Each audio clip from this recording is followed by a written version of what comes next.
Rise for the pledge, please.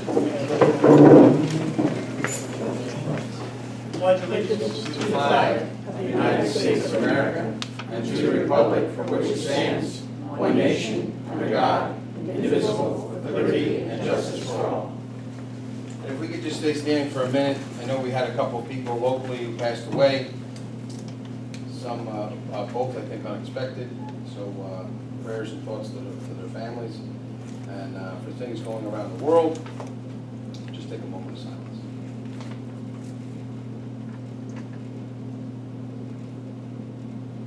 Thank you.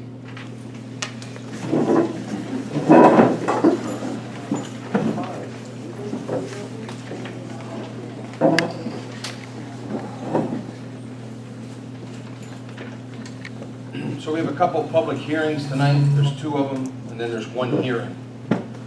So the first public hearing is to consider the demolition of an unsafe building located at 22 Mountain Avenue. The second one is an ongoing one that we're discussing when hearing from the public, removal of fluoride from the village drinking water. And again, that will continue for several months. And the last one will be a hearing on 66 Schneider Avenue for failure to remedy. So all the notifications were done in the paper, and proper procedure was followed to publicize it. So the first public hearing is to consider the demolition of an unsafe building located at 22 Mountain Avenue. And everyone has that in their packet. So I will read. I need a motion to open the public hearing. Motion to open public hearing. Motion by trustee Ramus. Is there a second? Second. Seconded by trustee Carroll. All in favor? Aye. Okay, public hearing is open. And this is from the Town of Highlands Building Department, 254 Main Street, Highland Falls, New York, 10928. In regards to the Village of Highland Falls, notice of failure to remedy and notice of hearing. So this is complaint number 25-0089 for section block and lot 104-3-31. And it's an inspected property, 22 Mountain Avenue. Building owner is Deborah Jansen. Take notice that you failed to remedy the conditions that exist in violations. 108 emergency measures, 108.1 imminent danger, PMC 107 unsafe structures and equipment, 107.1.1 unsafe structures, PMC 107 unsafe structures and equipment, 107.1.2 unsafe equipment, PMC 107 unsafe structures and equipment, 107.1.3 structure unfit for human occupancy, PMC 107 unsafe structures and equipment, 107.4 prohibited occupancy, Code of the Village of Highland Falls, Chapter 76, buildings unsafe, Chapter 76-3, maintenance of buildings in safe condition required. There exists on said premises the following violations. So, and for folks who don't know SBLs off the top of your head, as I would not expect you to, 22 Mountain Avenue is what we would call the pink house on the right going up or the left coming down. And it's passed through a couple different owners, and it's had some different violations over the years, but it did suffer tremendous damage from the storm in 23, and it's been somewhat of a not the greatest looking property on Mountain Avenue. So this board, being proactive and working with the Town Highlands Building Department, is trying to move forward with demolishing the building. So that's what tonight's public hearing is for. And at this time, I would ask if there's anyone from 22 Mountain Avenue, either the property owner or someone in their stead, that would like to come forward to discuss said violations and notice of hearing. And we'll probably just give it a few minutes just in case somebody walks in. So I'm just sitting up here gathering my thoughts. It's not anything more than that.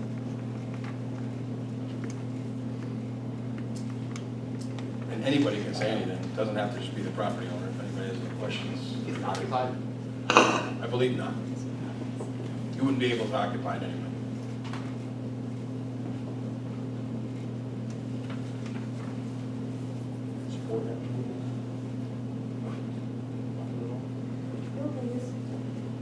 It's the, you're not gonna do this, no.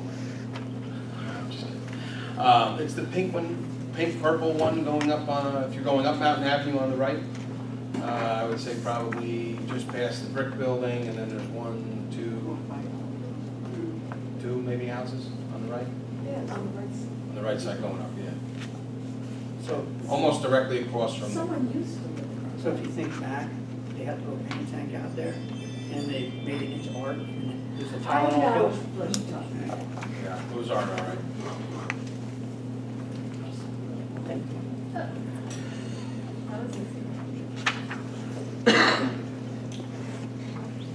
Okay, if there's no one for 22 Mountain Avenue, Wait a minute, you wanna wait, okay, sure. I'd like to say something. Does anybody check the wall behind anybody check the wall behind the house? When you knock down that house, I'm wondering if that wall is still maintaining structural integrity. We can't hear. Yeah, are your mics Can't on? hear. Are they on? Yeah, they're green. The screen like Okay. I'm worried about the wall behind the house. I'm wondering if it's gonna have the integrity to go forward after we knock that house down. I would ask that to Phil.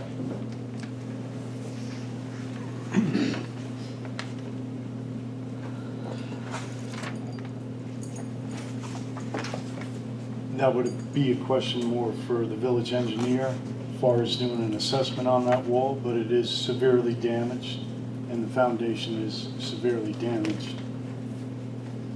If you don't mind, I'll take a moment to read my letter of transmittal to the village board on the whole situation. As a result of the July 9, 2023 storm event, 22 Mountain Avenue, as assessed on July 29, 2023, using the FEMA ATC-45 Rapid Evaluation Safety Assessment Form.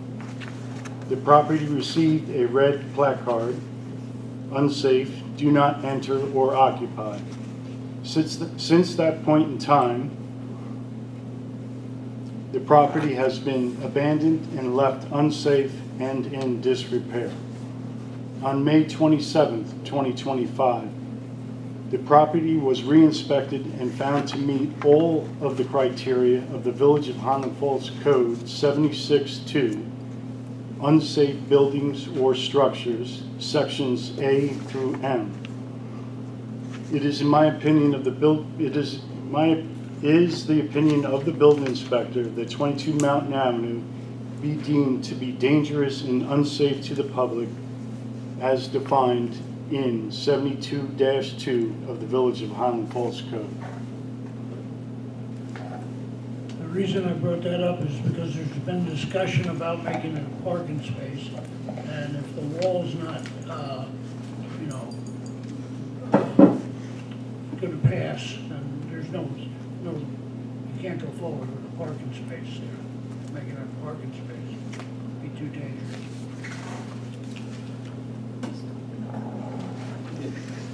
Just a quick reminder for the board, it's not gonna become public property when we demolish, but the land will not become public, meaning the village will not own it once we demolish the building. And the village will be made whole for whatever costs will be incurred because we're gonna put it on their taxes. And so once we take that house down, that land will eventually probably go to tax sale through the county. So that wall that's connected to that property will be part of whatever remedy whoever decides to purchase it. So whether if it's the adjoining property owners, or if it's somebody else that wants to just buy the property and do whatever they are allowed to do per code, they will have to do whatever they will need to do in order to make sure it's structurally sound. So, and when we will, if the board moves forward with doing this, which I think it should, any costs that we put out, we will get back. So that part I'm not worried about, and what's there now, which it's been unsafe for a decade before the storm, and it's been an eyesore for 2 decades.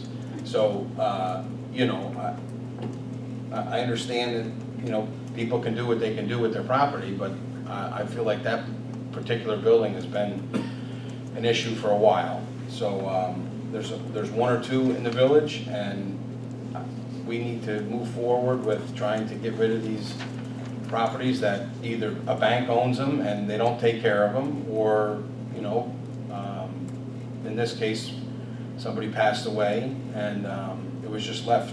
It was just left. So, you know, we're trying to do things for our Main Street and Mountain Avenue as people come into the community. So I think this is a big step. So we will follow whatever we need to follow in order to take it down safely and make sure the property's cleaned up. And when it goes for tax sale, whoever purchases it will have to, I'm sure, make improvements.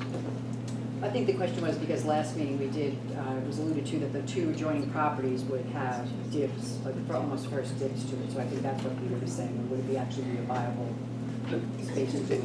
It's not that they would have first dibs, it just, if they wanted to bid for it when it goes to tax sale, that would be completely up to them.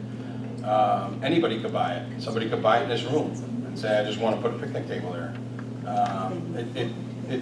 It made sense that if the folks next to them needed parking, because parking is limited on Mountain Avenue, they might want to put in for it, but they don't get first dibs. When it goes to tax sale, or whoever the, you know, it's done by, I believe, by, you write down an amount, and there's a minimum bid, and whoever the highest bid is can potentially get it. But again, once they take the property over, if there's any type of improvements they need to do before they want to build anything, if they're allowed to by the code, then they would have to do that. If nobody wanted it, what about the fire department? Maybe if they put a bid for that, for extra parking? Again, if it was a viable space. Yeah, anybody can. Anybody can put in, when it becomes a tax sale, anybody can put a bid for it, any entity. Could you, board members, please speak into the microphone for the benefit of the people Sure. that Sorry. are. Yes, yes, Thank you. You guys, did you have any questions about what we were talking about, or? Okay, yes, ma'am. Who is responsible for all the damage? Each property owner along the stream, Mountain Avenue stream, are they responsible for the damage that was done? In regards to the storm? Yes, Um, the storm where it wiped out a lot of the wall.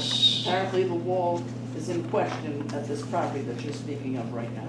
Correct. So there's been several people, I've heard in the past that they had applied to FEMA, didn't get the FEMA, had to come out of pocket. So is that the case for everyone along the stream there? It varies per parcel. Some parcels, they just own the wall that touches their parcel. In some sections, they own not only the wall that touches their yard or by their house, but they also own across from the other side. And there is 1 or 2 sections, not necessarily directly on Highland Brook, but a brook that would come into it. I guess it technically would be Highland Brook as it goes up, that there's sections that the municipality owns. So no individual assistance was granted by FEMA for anybody who owned a wall that was part of their parcel that was private. So it was only municipal that was approved. So if we owned the wall, the municipality, whether it's the town or the village or the county, we were granted funds to try to fix those walls, like the one we did across the street, like we did the one across the street. And that gets proven through surveys and stuff like that. So we had spoken about the water in the past, coming down Mountain Avenue, that is no longer the same amount of water that used to come down there. And you had mentioned that it may have been diverted. And I had asked, where was it diverted to, whom did the diverting, and what part of the stream was that taking place? Is it all right if we talk about it as we get on the? Sure. Yeah, because this is just public hearing, I want to I just thought it was No, I'll part of I'll this talk about it. conversation. with I'll make a Mr. quick Allen. note right now. Okay.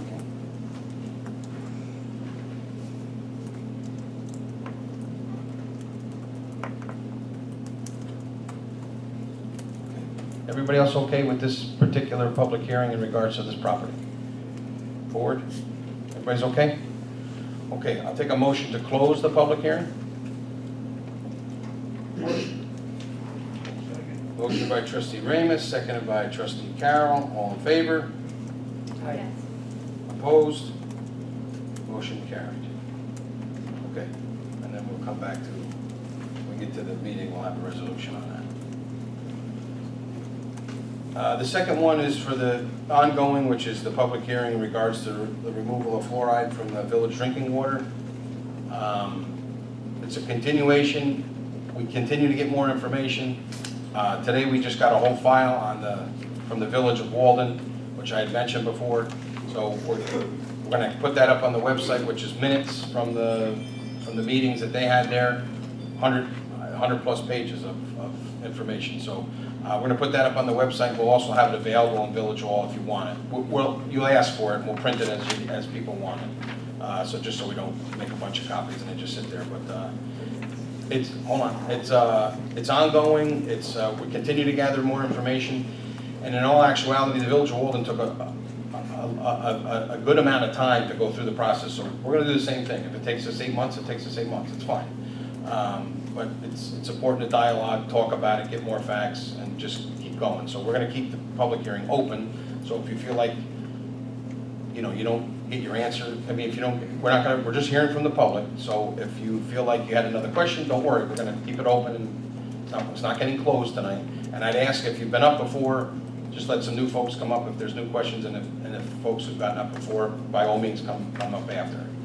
So I just need a motion to open the public hearing. The public hearing's open, so if anybody has any comments about the fluoride, please come to the podium in 3 minutes.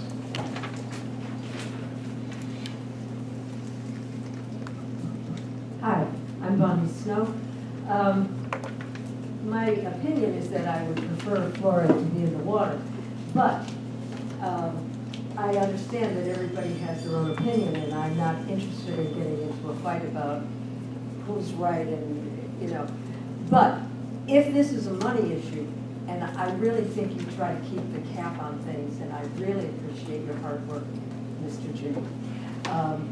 But I do want to say that I did contact Senator Skoufis, and I did contact Chris Kuchis, and I told them that I'm not sure if it's a medical issue or if it's a money issue. And if it's a money issue, if they could please, especially Senator Skoufis, if they could please look into a grant for us, that would be great. So you may be hearing from them, and you may want to contact them. That's all I have to say. Norman Dion. Jimmy, what's the savings, or how much are they talking about this costing, or does anybody know, or you don't know yet? I'll make a few comments about it. I just don't want to bend it back and forth. But we have both trustee Carroll and myself have some comments in regards to costs and stuff like that. All right, Yeah. thank you.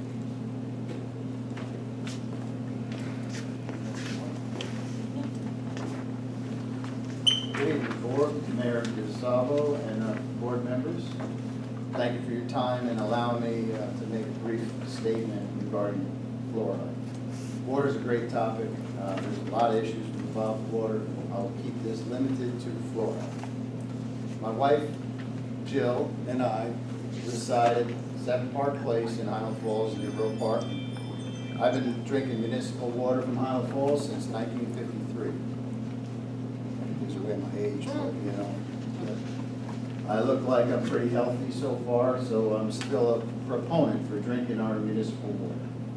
My wife and I have been strong proponents of including and retaining fluoride in our municipal water, and do not believe that Wikipedia should be used as the credible source for a scientific conclusion that would support removing fluoride as an additive, or as a reference for the arguments to remove fluoride.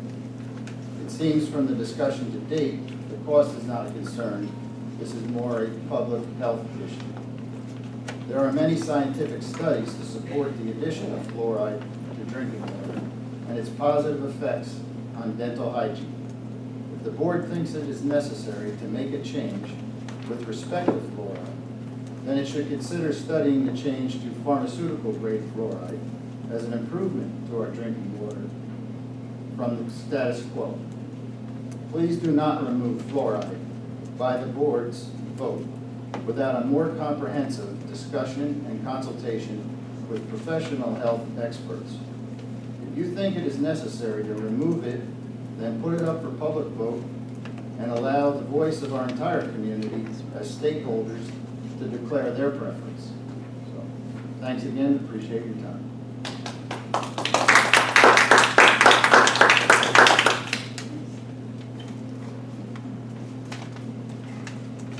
Just let me see if there's thank you, Mr. Rose. Anybody else?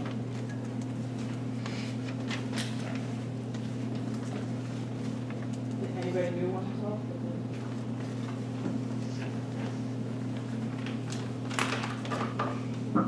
Hi, can you hear me? Yeah. All right. My name's Kathy Nazo. I live at 6 School Lane in Highland Falls. I did speak at the last meeting, but I have done a little bit of research since then, and I'd like to just add a few things. You said at the last hearing that members of the community came to you with concerns about fluoride in the water. I'd like to point out I'm a member of the community, and I have concerns if you take it out of the water supply. As is previously said, there have been a lot of scientific studies over the last many decades that show that fluoride in the water has really greatly reduced dental decay among children and adults. And it has been in the water supply since 1945. And although you can get it from toothpaste and mouthwash, as you pointed out, water delivery of fluoride ensures that all people, regardless of social class or economic situation, will benefit from oral health. And as every dentist will tell you, in every dentist office, there's a picture, oral health is intimately connected to your general health. So, whereas it's true in some other communities like Rockland, I did look that up, and you're right, Rockland County, like Nyack, does not add fluoride to the water, but they have it in naturally high enough levels. So I have a few questions. My first question is, if fluoride is taken out, would there be enough naturally occurring fluoride in the water to protect our community from dental decay? Have you any evidence that people currently have suffered or been injured by the fluoride that is in the water? What do scientific studies say about the so-called toxicity of fluoride? Because I read about that too.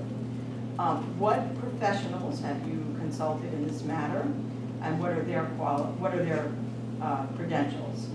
And why in this particular moment in time are we suddenly concerned about fluoride in the water? And finally, I have no doubt that everybody on this board has the best interests of the community at heart. And I know you said it's not political, but I have to say this, I don't think you can take this decision out of this political context. It's not happening in a vacuum. There has been a growing distrust and disdain of public health professionals, as can be seen in the firing of 17 vaccine experts at the national level, scientists and researchers, not to mention the gutting of federal workers and funding at HHS. All of this, I believe, has affected our ability to think clearly on matters of public health. I believe that what we're seeing here, consciously or not, is the local version of this. Therefore, I urge you to make your decision, as Harry Morgan always says on Dragnet, on the facts, just the facts. Thank you. Thank you.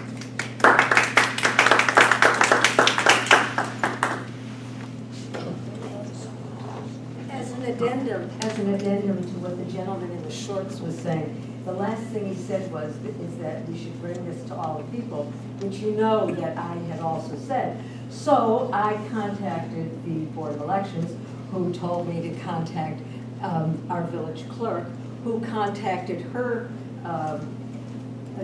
encyclopedia in person, and that person said, unfortunately, there is no precedent in New York State legislation, so that I cannot start a petition and turn it into a referendum.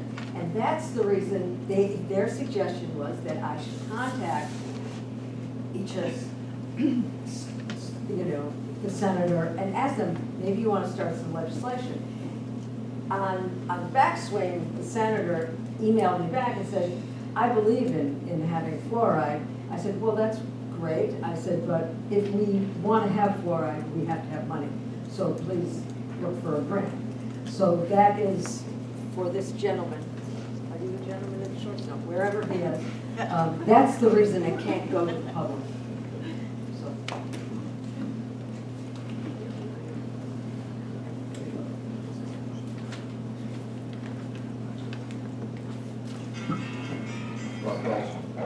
I spoke last time about the different scientific studies, and I think that's worth continuing to pursue. There's good comments tonight on the logic and so-called just the facts.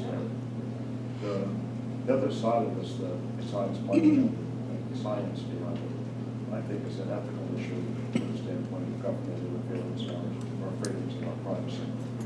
I think the water that we pay for is a natural resource. And when the government can add something to it that has disputed toxicity at whatever level is still unproven. All the research I showed was aside from what I did research, but more educated people. Run, people Keep can't going. hear you. Yeah. Can't hear you. We can't hear what they're saying, so. No, no. Somebody's gotta keep reminding people that they got to speak into the mic. We have no idea what people are saying.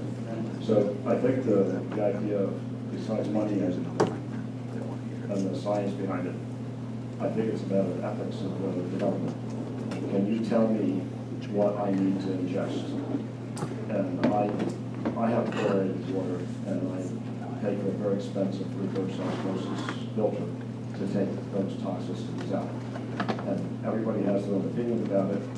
If I want fluoride, I have a prescription for a toothpaste, and that's true. There are people who can't afford what I have, but there are other sources that are economically available. And I think the idea of you telling me what I have to ingest or get some other source is not free.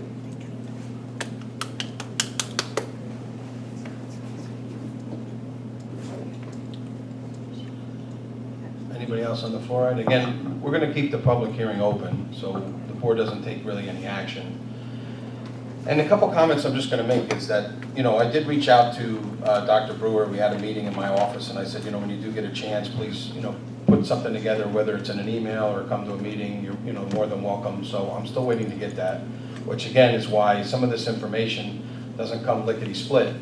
And, for 10 studies I can find from a doctor saying they're in favor of it, I can seem to find 10 studies that say they're not in favor of it. And I don't want to go down any type of rabbit hole. My main concern, as I've said from day one, is that the residents of this community. I can't worry about every political issue that comes up in Albany and Washington, because everything becomes political when you go to Albany and Washington. Now, if it is going to become politicized, this topic alone, and we do decide to spend a couple $100,000 on making adjustments at the water plant, which everyone's going to feel in this room, including the members of the board up here, and I'm worried that something does come on a national level, then we'll have spent that money in vain. And so that's why we're talking about it, that's why we're gathering information about it, and that's why we're going to take as many months as we can to discuss it openly. We have other things that are much needed, including just distribution, bringing it to people's houses. It's funny, I can put fluoride at the water plant, but then if there's a water main break or if you're in an older section of town, you get brown water, you're not going to drink it anyway. So, we're looking at everything. This isn't a ram down your throat topic. I understand that a lot of things become politicized, but it's something that other communities have done.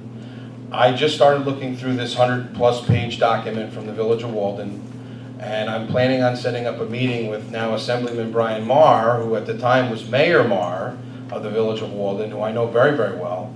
And I'm just going to sit down and jog his memory from back in 2017. So this is not unheard of. This is not something that's new. It's not something that's, you know, being pulled out of the air now. A couple of communities are doing it. A couple of states are doing it. And, you know, I went to the dentist too. And I got the fluoride treatment too. But after I rinsed my teeth, I was told to spit it out. Now, again, I'm not getting into the scientific part of it. I'm not a scientist. I'm a, you know, banker by trade. So that's why we're taking our time with it. This is not a rush job, believe me, by any means. So if we're talking about this in March and April, don't feel that we're dragging our feet. It's that we want to make sure we get it right. And every day we learn something new. I mean, try to look into something every day or every other day and see what I can find. And there's a plethora of information from the Village of Walden, and they had all kinds of people come and speak. I did have someone who heard about this process that we were doing from Pennsylvania, and I kind of had a conversation with that person, and I felt it wasn't appropriate because it was very one-sided. So and I didn't think it would be objective. It was more subjective, and I don't want to do that, pro or con. So, like I said, we're taking our time with it. If you have more questions, feel free to pop into Village Hall, email any of us. It doesn't just have to wait for the public hearing. And if you find something out online and you think it's of value and it's objective, please bring it forward.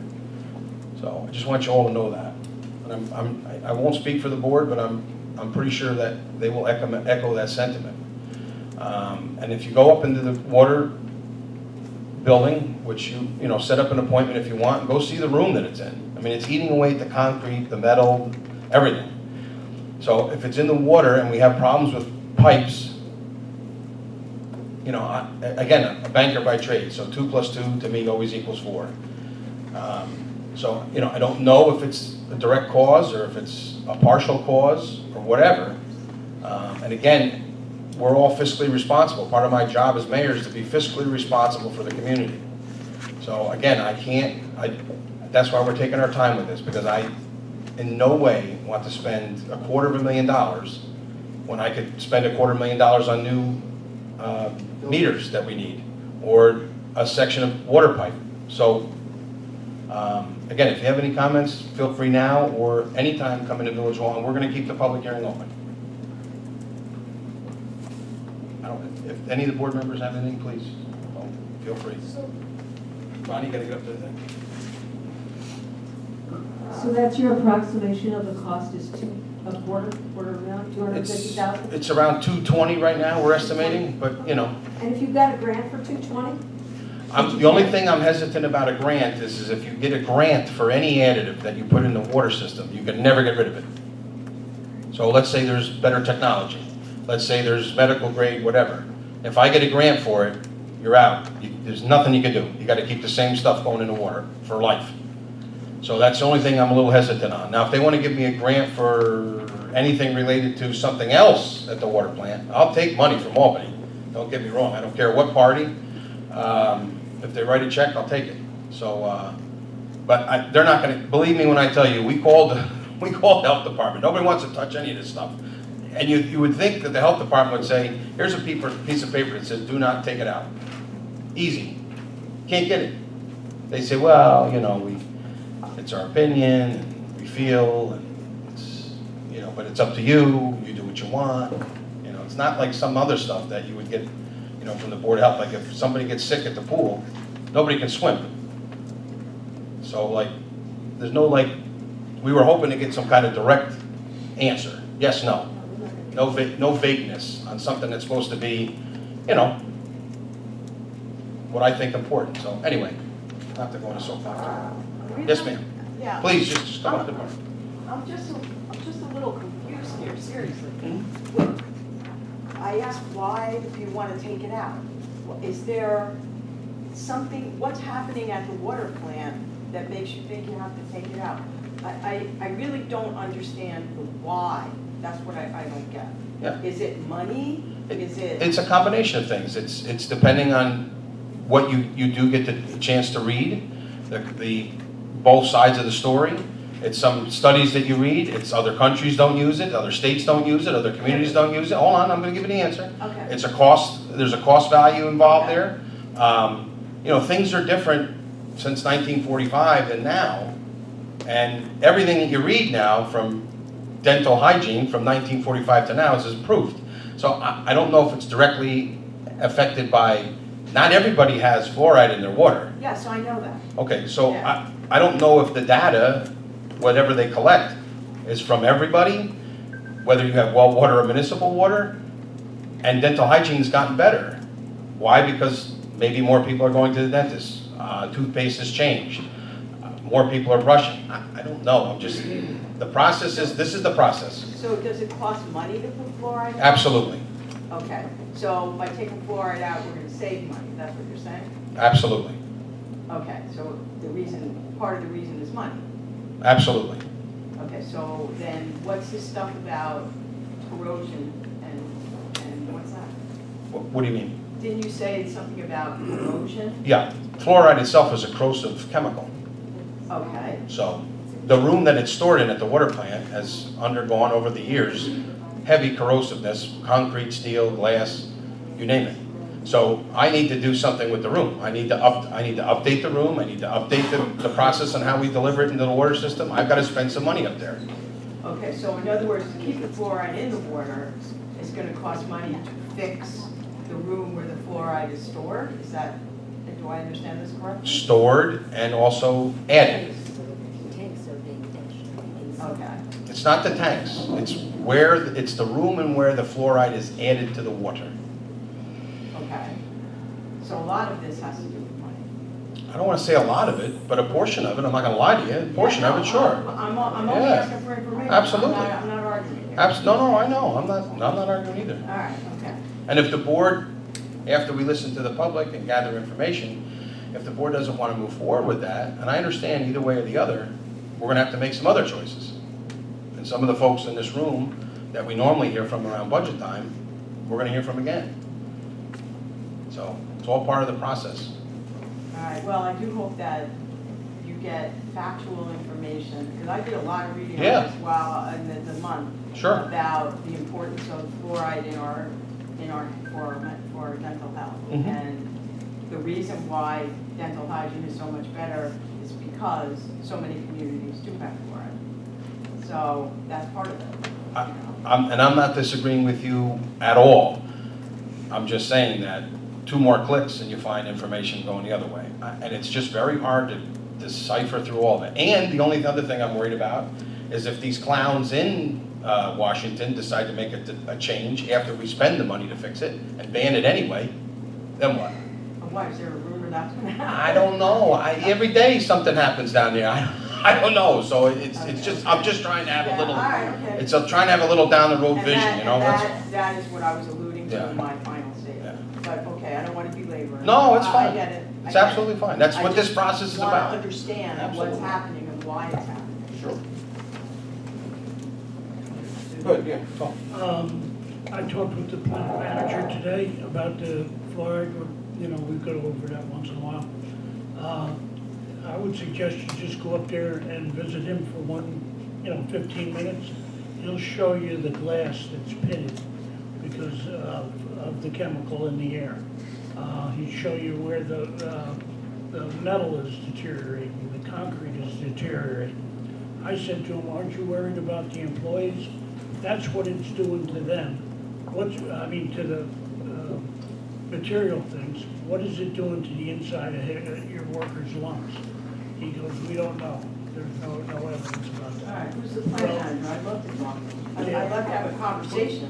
Yes. Please call the water plant, Dale from VRI, and he will try to schedule a time where you can come up and visit. I mean, they had an open house, and what I'm gonna do is, now that I just said that, we'll try to schedule another open house Yeah. and invite everybody to come take a look. I mean, it's a great little plant. We're in the process of doing some upgrades, still from the storm and still other stuff, but one of these issues that we have to deal with is this fluoride situation. So, And one more thing. All right, I will. He said that he needs to build another room in order to keep that stuff contained with an exhaust fan and everything. He's got to put everything in a room. That's part of the expense that we'd have to encounter. All right, I will, because I would like to more fully understand. Absolutely. What is going on. That's why we're gonna take, All right. as many months as we have to. Okay, all right. Anybody else on the fluoride? Okay, like I said, go on. Yeah, so I got some. Unfortunately, I forgot to bring it tonight. Unfortunately, I forgot to bring it tonight, but this past week, flush lever on my toilet was acting up.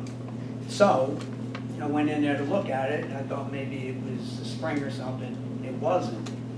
It's a Kohler toilet, a great toilet and good mechanism inside.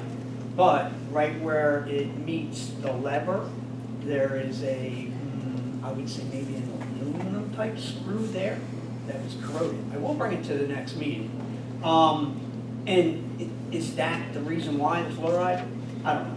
But with all the talk that we're having right now about corrosive things that can go wrong, that kind of just brought up a little flag in my head. But I'll bring it to the next meeting and let everybody take a look at it. Listen, Off the cuff here. that's okay, you're allowed to do that, just make sure at the mic. Again, I'm Ed Rose from Grove Park. I guess my concern is, in this discussion, your use of the words corrosive and the negative connotation that fluoride is causing these negative impacts makes it sound like this is less objective than it should be if it's a discussion. So what I would caution you to limit the conversation about what fluoride does right now without scientific basis and data. Lots of opinions, we all have opinions, and we're not all experts on this. But when you start to use terminology that is negative, and I would say corrosive sounds negative, Yeah. you start to influence people's opinions. And by doing that, you obviously have a slant on where you might be going with your thoughts. That's why I caution about the board making the decision on their opinions, which may be influenced by some other people's opinions that are not professional or scientifically based. So until you can prove these negative consequences of fluoride, I would be careful about implying that my flushometer has corrosive activity because of something I'm adding to our water.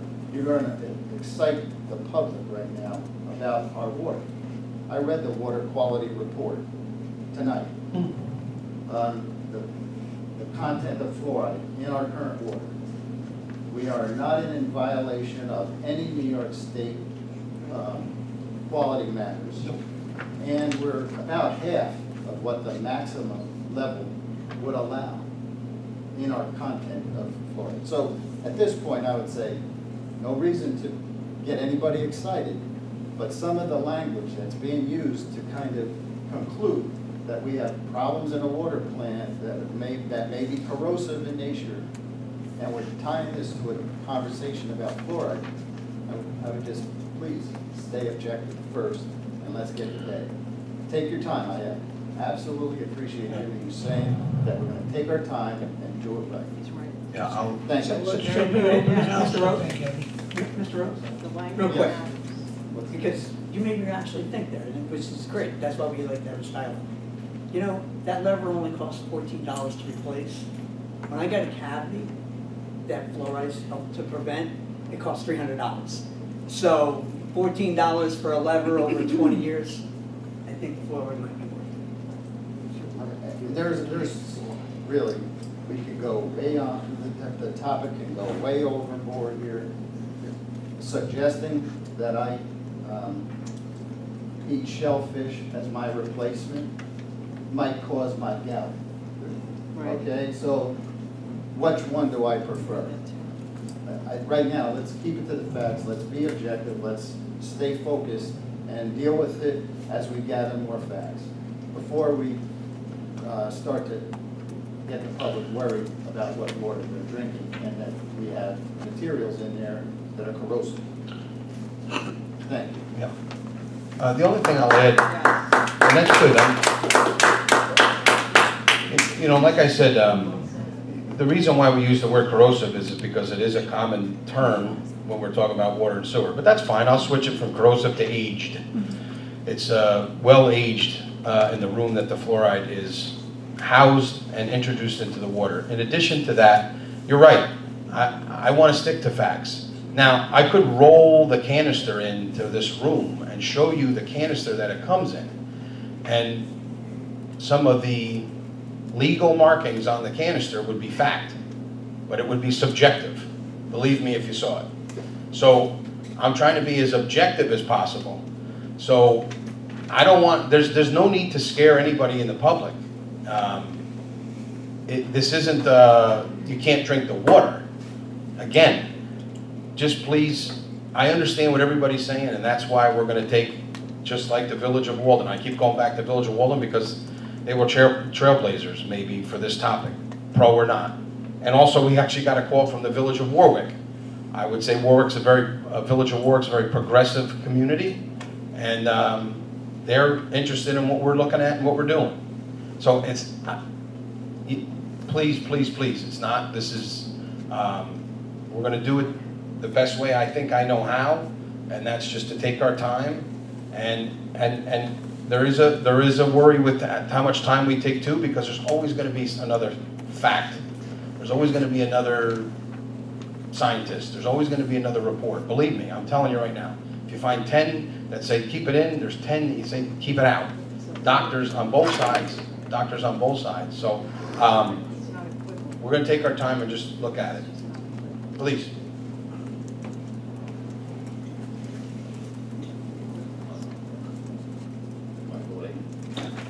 Just speak into the mic, Mike. You got it right. Mike. Sorry.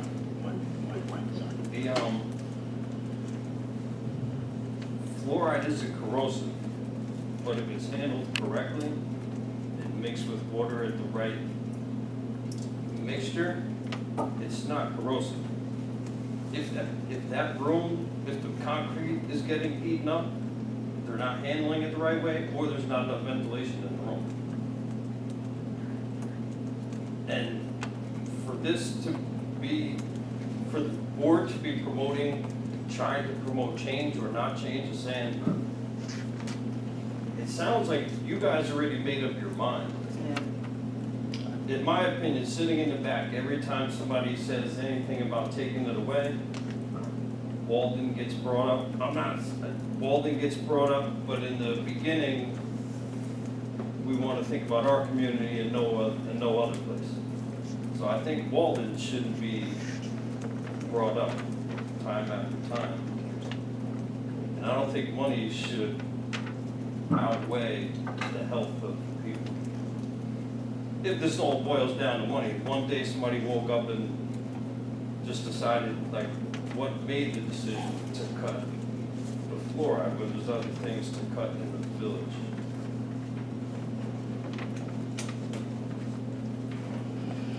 I just want to say one more thing. I think everybody ought to come to the open house. We'll have to advertise for a date for that open house and see what the plant manager will show us and give us a better idea. Have it on a weekend. I work for a hazmat company. I just cleaned up a huge ferrous fluoride spill at the FedEx warehouse in Montgomery. I deal with it. I know how to use it. For them to be not in PPE and dealing with it, and you're concerned about their employees, that tells me they're handling it the wrong way. That is why it's deteriorating the floor and everything around it. So, Thanks, if it's handled Michael. the right way, it's not that harmful. Thank you. Anybody else? Okay. We'll move on to another thing. Again, this board has not made a decision, okay? Everybody has got their own opinions up here. We're going through the process. The only reason why I bring up Walden is because they went through the process. They took a time to do it. We're just looking at it, okay? Please, don't politicize it. Okay, The next thing is actually a hearing for 66 Schneider Avenue. And I think I'm turning it over to, you want me to just read read the notice and all that, just like we did? Sure, just like Yeah. any other. So it's not a public hearing, it's just a hearing. Well, it's a due process hearing. Due process So hearing. you will open it Okay. for the purpose of. You need to speak into the mic too. Okay. So it's not a public hearing, but like the other one, it's a due process hearing. So you would open Okay. it to the public in case there's someone from the property that wants to speak. Perfect. All right, so the next thing we have is from the Town of Hollis Building Department, 254 Main Street, for the Village of Highland Falls, notice of failure to remedy and notice of hearing. So I need a motion and a second for complaint number 25-0061 for SPL 103-24-11. Motion by trustee Gargiulo, seconded by Second. trustee Carroll. All in favor? Opposed? Okay. So this is in regards to 66 Schneider Avenue. The building owner is James Lurch. Tenant is Robert Lurch. Address is 66 Schneider Avenue, Holland Falls, New York, 10928. Take notice that you have failed to remedy conditions that exist in violations of Code of the Village of Holland Falls, Chapter 143-Noise Ordinance, 143.2, enumeration of unnecessary noises. Code of the Village of Holland Falls, Chapter 240, Zoning Code 240-30, placement of accessory buildings and uses. Uses A in all districts 7. There exists on said premises the following violations. So I know you usually have a letter filled. Excuse me, Mr. Hannawalt, do you want to just, you don't have one for this one? Okay, that's fine. He can summarize the violations probably in 2 sentences for the public. I'll read a couple things actually, if Mr. Hannawalt, if you're okay with that. So this is one of the, I made my debut as mayor on News 12 for in regards to roosters, which wasn't what I thought my crowning achievement would be. First time as mayor on Channel 12, I thought it was going to be like, we got a huge grant, or one of the folks who worked for the village hit the lotto or something. But back in, this is April 16, 2025. Please be advised that this department has become aware of possible code violations regarding noise. Rooster at the subject property. If anybody thinks you got fame and glory being the mayor or a trustee, you got to deal with it. Roosters at the subject property. The purpose of this notice is to inform the owner of the property that all requirements of local code, the New York State Fire Prevention and Building Code, and all other applicable regulations must be adhered to at all times. Conditions observed. I observed a rooster crowing from the backyard. So it talks about the failure to remedy, and 1,000 notices was issued to the landowner and also the tenant. We had a little bit of a cat and mouse game, just referencing more animals, but with getting the violations to the property owner, and then the property owner had the tenant.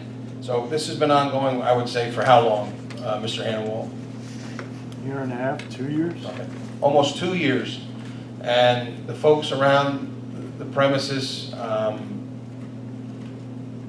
at the bottom line is we're not a, we used to have farms here, but we're not a farmland area now, and you have to have so much room in between homes, and there's a noise issue. So if there's nobody here for 66 Schneider Avenue, please, if you're here, step forward, and we'd love to hear your case.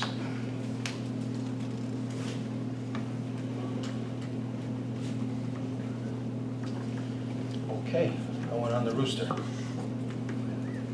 All right, so I'll take a motion to close the public hearing. Motion. Motion by trustee Ramus, seconded by Second. trustee Gargiulo. All in favor? Aye. Opposed? Motion carried. Okay, we'll deal with that resolution as we go. So now that the public hearings and the hearings are over, except for the fluoride, that one continues to go into perpetuity probably. I just want to say welcome to everybody. I know we have Supervisor Livesey in the meeting room. I think he had to go. Mr. Titolo from the Town Planning Board. former trustee Edward Rose from the Village of Highland Falls, and I believe Olga was here from the Green Committee, right? Okay. So welcome to everybody.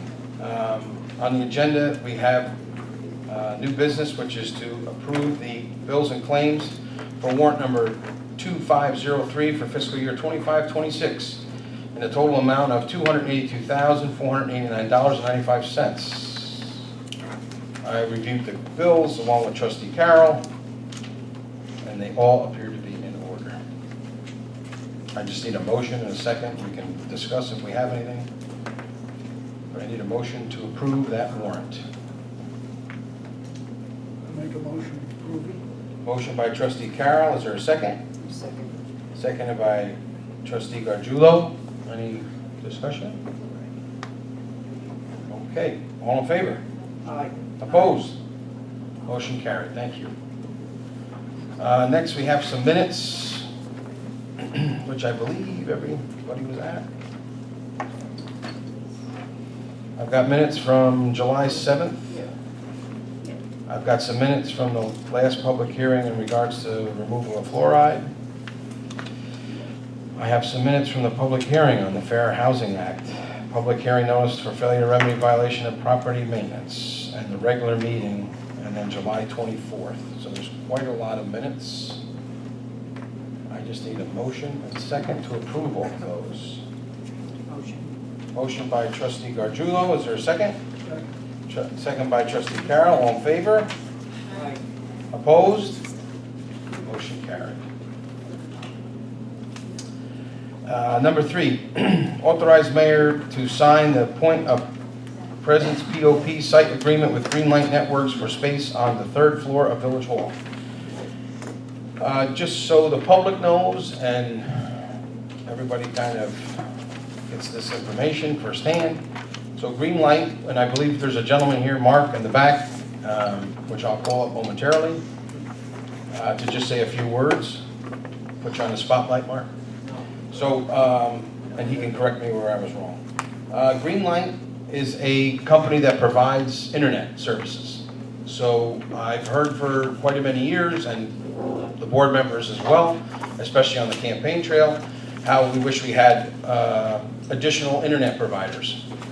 So it's difficult to try to rein in the big boys and girls because they just, they're bigger, and the infrastructure that they have to put in place, they don't want to commit unless they get so many signers, et cetera, et cetera. So this gentleman, through I think the Orange County Chamber you were at a chamber event, Mark? Yep. I'm at all. And he's all over the place. And he actually did a couple different communities in Orange County. I think one of the last ones was Village of Washingtonville. Washingtonville, Malden, Port Jervis, Middletown, Walden. Okay. Handful. And Goshen, right? Goshen Yeah. is complete. So a bunch of different communities in Orange County, Village of Walden being one of them. And they provide internet. So you have another option for homeowners or businesses. Correct, Mark? Correct. And I think the price is pretty competitive from what I'm seeing. And I do have a little bit of pricing. And we got this actually today. So the pricing structure for the residents in the Hudson Valley was approved today. So for 500 MBs, now if you're a techie, you'll understand all this. Am I saying this right, Mike? $45 a month. For 1 gigabyte, it's $55. So I know I'm paying more than that for Spectrum. But you use whoever you want. It's just another service. But in order to provide the service, they need somewhere to put their mechanism, their way to deliver it. So we spoke to Mark, and he needed a spot. We have some room on the 3rd floor, and we negotiated what's in front of us today. They will pay us rent, and we will have the networking mechanism up on the 3rd floor. They like Village Hall. We put the new roof on. There's no leaks. It's a little messy, but they're going to make their little room section nice. They're going to pay us a monthly fee, which was a little more than some of those other villages got, but that's just because I have great hair and a good smile. So we worked out a good price, and the contract is in front of you. So I know that was a little long-winded, but I wanted to public to know what it was. So we're going to have another internet provider in the village of Highland Falls. So I think that's good news. So what's in front of you is the point of presence, which is a POP site agreement, which has been thoroughly vetted by the attorney. And I just need authorization to sign this agreement. And again, it'll be $500 a month that we'll collect for rent. Most of the other communities, I'll whisper it, don't put it in the paper, MJ, please. I think it's around 300? 3 to 4. So we got a little more. I started at 7 and we twisted each other's arms. And we got to 5. So that's what we have in front of you. So I just need a motion and a second. And we can discuss it if you want. I'll make a motion. So a motion by trustee Carroll, second. I'll second. Okay. Seconded by trustee Olivia. Any discussion? I have a question. Sure. I do have a question. I was doing the research on the Greenlight Network, and it appears that Speak up. your mode of operation is underground cables in most Only a cases. few utilities are underground. So you'll be following our This infrastructure. is all area, Yeah, correct? so you'll be doing our. Yep. I just feel that, this is really a great opportunity, but I think we're really missing a vital opportunity to start burying our power lines. To ask you to do it on our utility lines, I'm not thwarting the service, but how is it going to be any better if it's still subject to the same weather conditions, and weather? Well, yeah, that's a greater infrastructure question. Yeah. A lot of communities that are generally speaking newer will do that. They'll just make everything underground. We're kind of held hostage to what's available. And, until that changes, we just basically have to follow the rules. And those rules are set forth by New York State, federal government, FCC. Any new communication has to be done in that manner. In this area, it'd be very difficult to do a lot of underground because you're kind of on a side of a mountain, there's a lot of rock. It'd be very difficult to bury things. When that occurs, that's obviously something that can be accommodated at that time, but we basically follow every rule laid out before us in order to actually have business. So. Well, I really wasn't subjecting you to the question. I understand that you have to follow our infrastructure. I'm just really saying to our board and community, I think we're missing that opportunity to start that process. Also in Goshen, I know you had, you're putting your networking space in the hose and ladder company.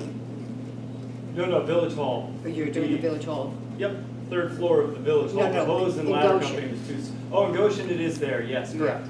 And in turn of that, you were offering the volunteer firefighters complimentary internet, if you will. Is the Village Hall going to be getting that also? It was either, rent? yeah.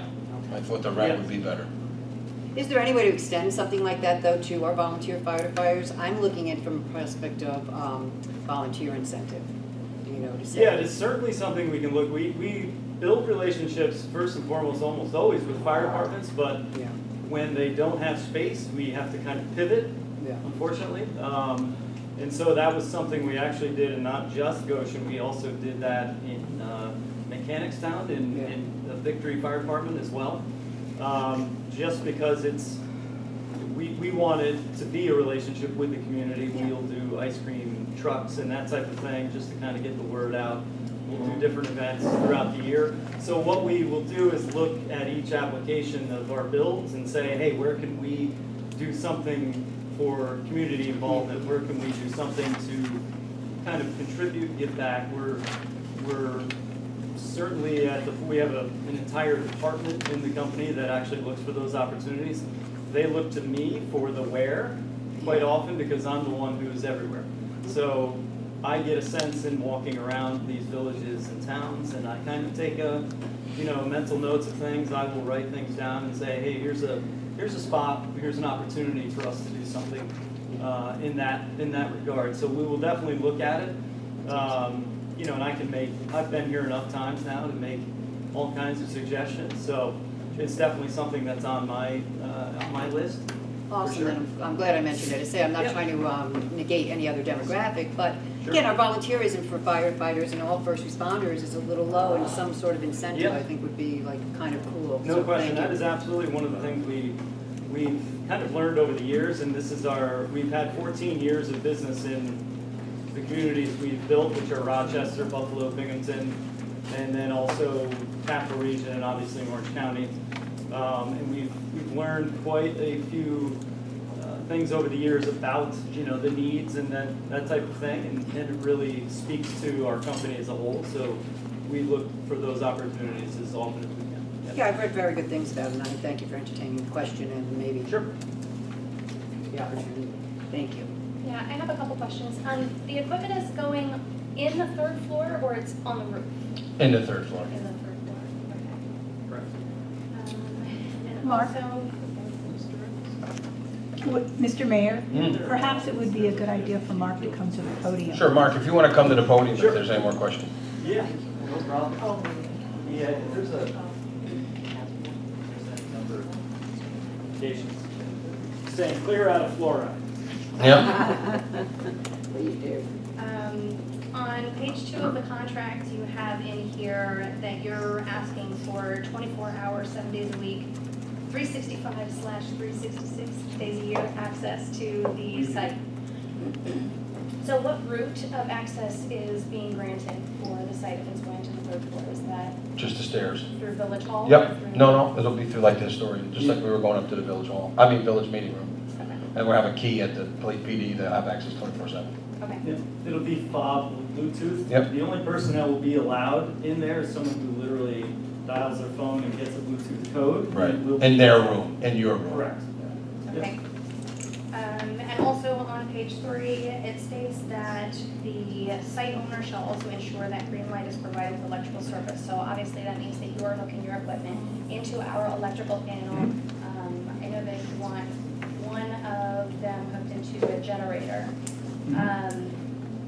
But I'm curious you obviously have other customers. Do you know what the cost implication of your equipment would impact the utility?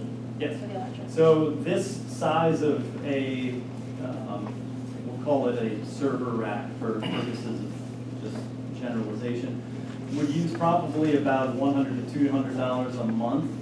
On top of that, if we add an air conditioner, which in that location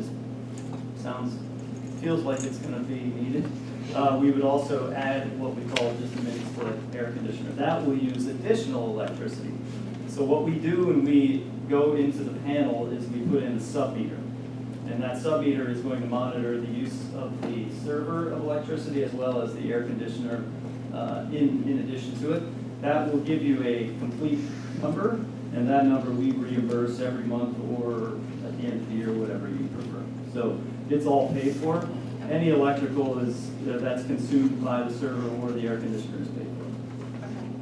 Okay. And was someone from your facility or even ours, was our electrical panel actually looked at to make sure that we could accommodate? Yeah, there's a few. What There's a is- few there, and there's They do space. the work, they Yeah. put the work, they do the work. We'll have an electrician. Yep. We have several electricians in the area that have done probably a half a dozen or more of these in Orange County.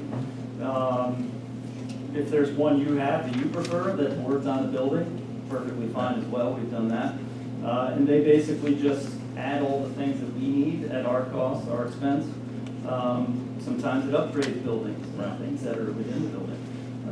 I've cleaned out a whole lot of buildings because we want to put this thing in, and people didn't have space to move things. We're like, oh, I'm looking for a way to get rid of this. So a lot of different benefits to it, but one of them is you don't really have to do anything in terms of the electric, the air conditioning, and all of that. So it's all taken care of, but it would be wherever there's space on a meter box, and almost every box I looked at had several slots available. So Okay, so our service Yep. can handle it? Yep.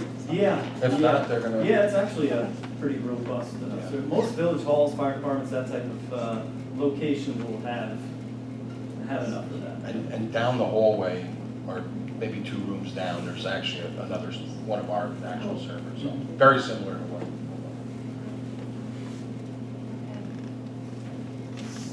I think that's it. You okay? Yep. Anybody else? Yeah, so I think it's also good to know too that you guys are compliant to the New York Affordable Broadband Act too. Yes, yeah, that is, and that will have different manifestations over the coming years. It's, you know, kind of comes and goes, Yeah. how people look at that, but yes, that's always been you almost need to, that's one of the reasons why this pricing that just came down is actually such a big deal and very important, because you, obviously, everybody's aware of how much things cost in this day and age. Internet service is ubiquitous, it's like power now. The lower it can be, the better for everyone, and I think this community can certainly benefit from that. Well, I think the loophole to that's gonna be is because now I think everybody's getting free lunch, and I think that's one of the parameters on that. Yeah, That yeah. New York State Broadband Act. Yeah. So we'll see. Thank you. So the rent, is that gonna be a monthly payment? It would be monthly payment. Yep. And then reimbursement for the electric? That can be monthly Or or quarterly? it can be whatever is easier. Generally speaking, there are, it's all over the board, really. There's places that want it once a year. Some places do want it quarterly. And then, I don't know, maybe half of them are monthly, but it would be according to how you would like. We just started a new kind of, it's called Coupa. It's basically like a payroll attached system, but it's also now used for facilities and things like this. So they have a better way of catering it to what you would like, as opposed to cumbersome, just kick a check out. But yeah, that can be whatever your preference is. Yeah, sure. Is that electrical usage expected to be billed to you by the village, like the rent? So what it'll do is it comes, because of if we installed our own power separately from, basically our own brand new electric service, then it would be easier for it to come to us this way. To keep it, I think it's actually easier if it's just reimbursed from learning over the years of how it works. There were some foul ups when that's why we went to the sub-meter as well. It makes it easier to monitor it. It's literally right there, and it's just one number, and we were working with a formula and deducting this and adding that and dividing it by, I mean, it was ridiculous. So this is actually the easier way to go, and the reimbursement, it's just a decision of to go with the reimbursement. But again, it can be as flexible as you need it to be, but you're going to notice in terms of the use of the server itself, it's probably $150 or under a month, maybe less. With an air conditioner, it's a whole different thing, because it kicks out its own heat. It basically just produces heat. It does have fans, but the cooling effect of the fans is really just the critical components, and it puts some heat out elsewhere. You can warm yourself up next to this. So, yeah.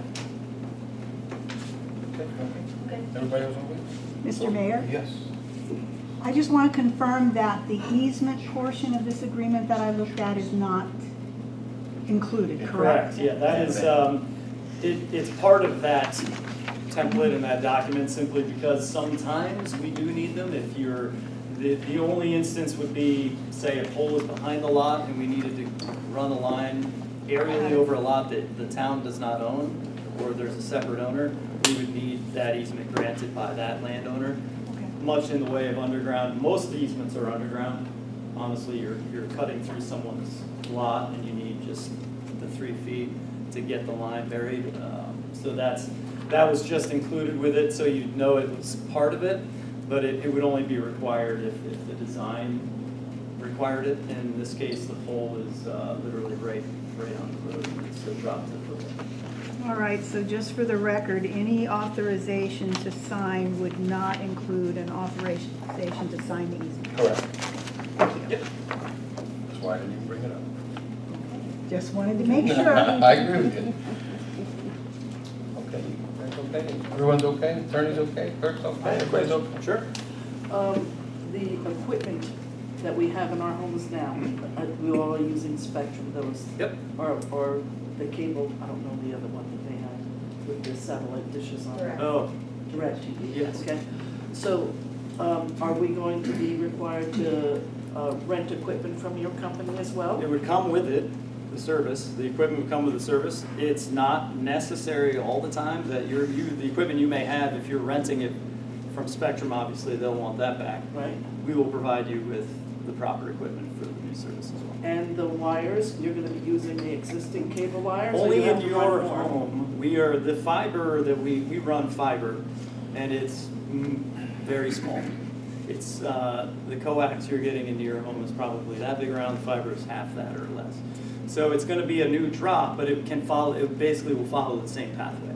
So you're not gonna notice a difference. It's basically installed just the way cable would, with the exception of the box that they'll put on the outside that's about this big. It's basically an optical conversion tool. It's a little box, and then inside it will run through anything you have in your home in the same way. So, but the equipment should be the same. Yeah, that's a good question. It's a good thing. If you want, say if you had 5 TVs in your home, you just need the one box and you would run the lines from that? Yeah, or you need it'll be 5 additional identical. boxes? Yeah, it'll be identical to what you have for Spectrum, but when it's the internet, you're using a router to move it around. Right.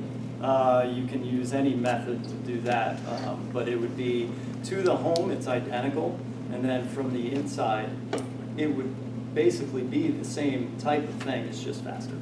Okay. Yep. And the cost, would the cost be put towards the customer for running those new lines to their homes?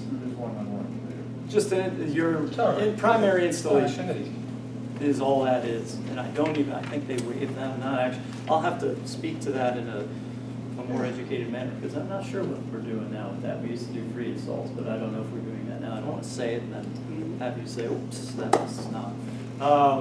But the equipment, there is a service in addition to it called Managed Wi-Fi if you want, where you don't touch any of it. You don't even monitor it if you don't want to. They'll do that in-house. I think it's like $5 to $10 a month depending on your service level.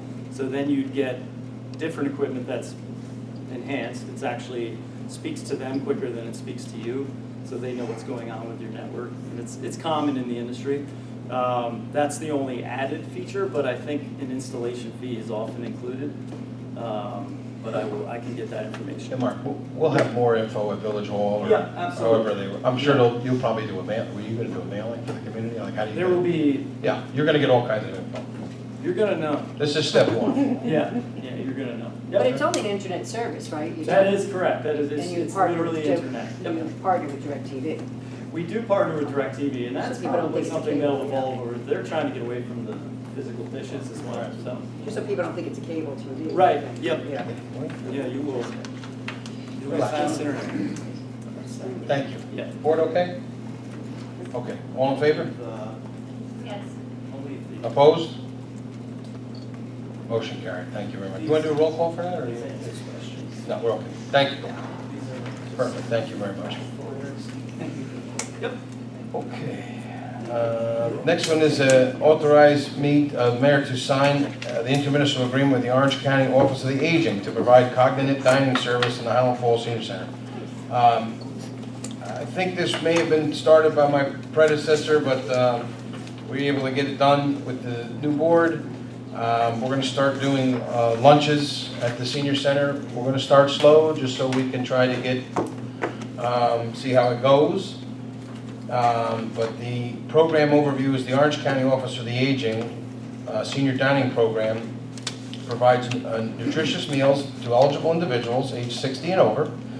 The program is operated and coordinated in a community-based system incorporating home delivery, meals, services, and in the senior center, linking eligible 60-plus seniors with other beneficial programs and services. The program's meal service affords eligible 60-plus seniors the opportunity for socialization, recreation, and health promotion. So I think it's going to be great. We're going to start, talk to the main senior group, which is the Highlanders. They seem very positive towards it. So we're going to try it. And if it catches on and gets bigger, we can add more days. The county pretty much reimburses us. So as we start the program, there'll be like a little bit of a lunch coordinator that the board will have to put out and hire, and they basically reimburse us for the cost. So I think it's very, very good. So I would need the board's approval to sign the agreement, which is, if it comes from Orange County, it's very sizable. So So it's an intermunicipal agreement with the Orange County Office of Aging. I need a motion and a second. Motion by trustee Gargiulo, is there a second? Second. Seconded by trustee Ramus. Any discussion? I read through it, there's a lot here, I think it's Yeah. gonna be great for the Yeah. community, so. Okay, no discussion? All in favor? Aye. Opposed? Motion carries. That's good. That's a good thing. Okay, next is a resolution.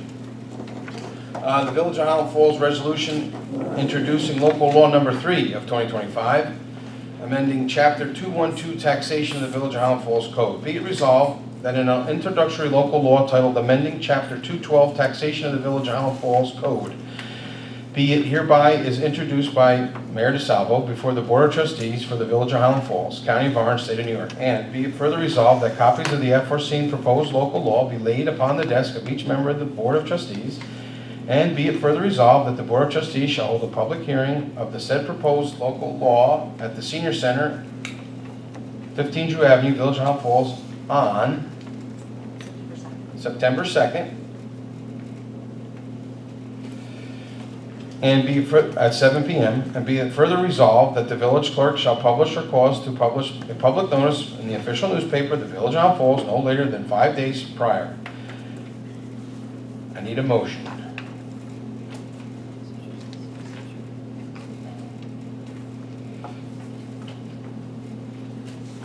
I'll make the motion. Motion by trustee Ramus. Is there a second? Second. Seconded by trustee Olivia. Any discussion? If not, I take a roll call. Trustee Olivia? Yes. Trustee Ramus? Yay. Trustee Gargiulo? Yes. Trustee Carroll? Yes. Mayor DeSalvo? Yes. And just so the public knows that in regards to this 212 taxation of Village of Highland Falls, it's really some cleanup and some clarification. The Village of Highland Falls relinquished its status on assessing in 2002, so a long time ago. And pursuant to the real property tax law and adopted by the Town of Highlands assessment roll, as a result of only the town, not the village, may modify final certified town assessment roll to reflect local village exemptions. So now you will see on your bill when you get them, all the exemptions that you get from the town that you're already getting, but you'll see it. You'll see the senior exemption, fireman's exemption, all the exemptions that we carry over through the town because the village doesn't have assessment. The town does. So we're cleaning up some of this stuff, and you'll see it on the bills come June, next June. So thank you for that. And I commend the Village Hall staff, treasurer, clerk, meeting with the Orange County Department of Real Property and Taxation and helping work that all out. So that was very good. The next resolution introducing local law number 4 of 2025, which is an amendment to chapter 212 imposing a hotel occupancy tax and providing for notice and hearing. This is something that we had talked about, and I have to keep moving.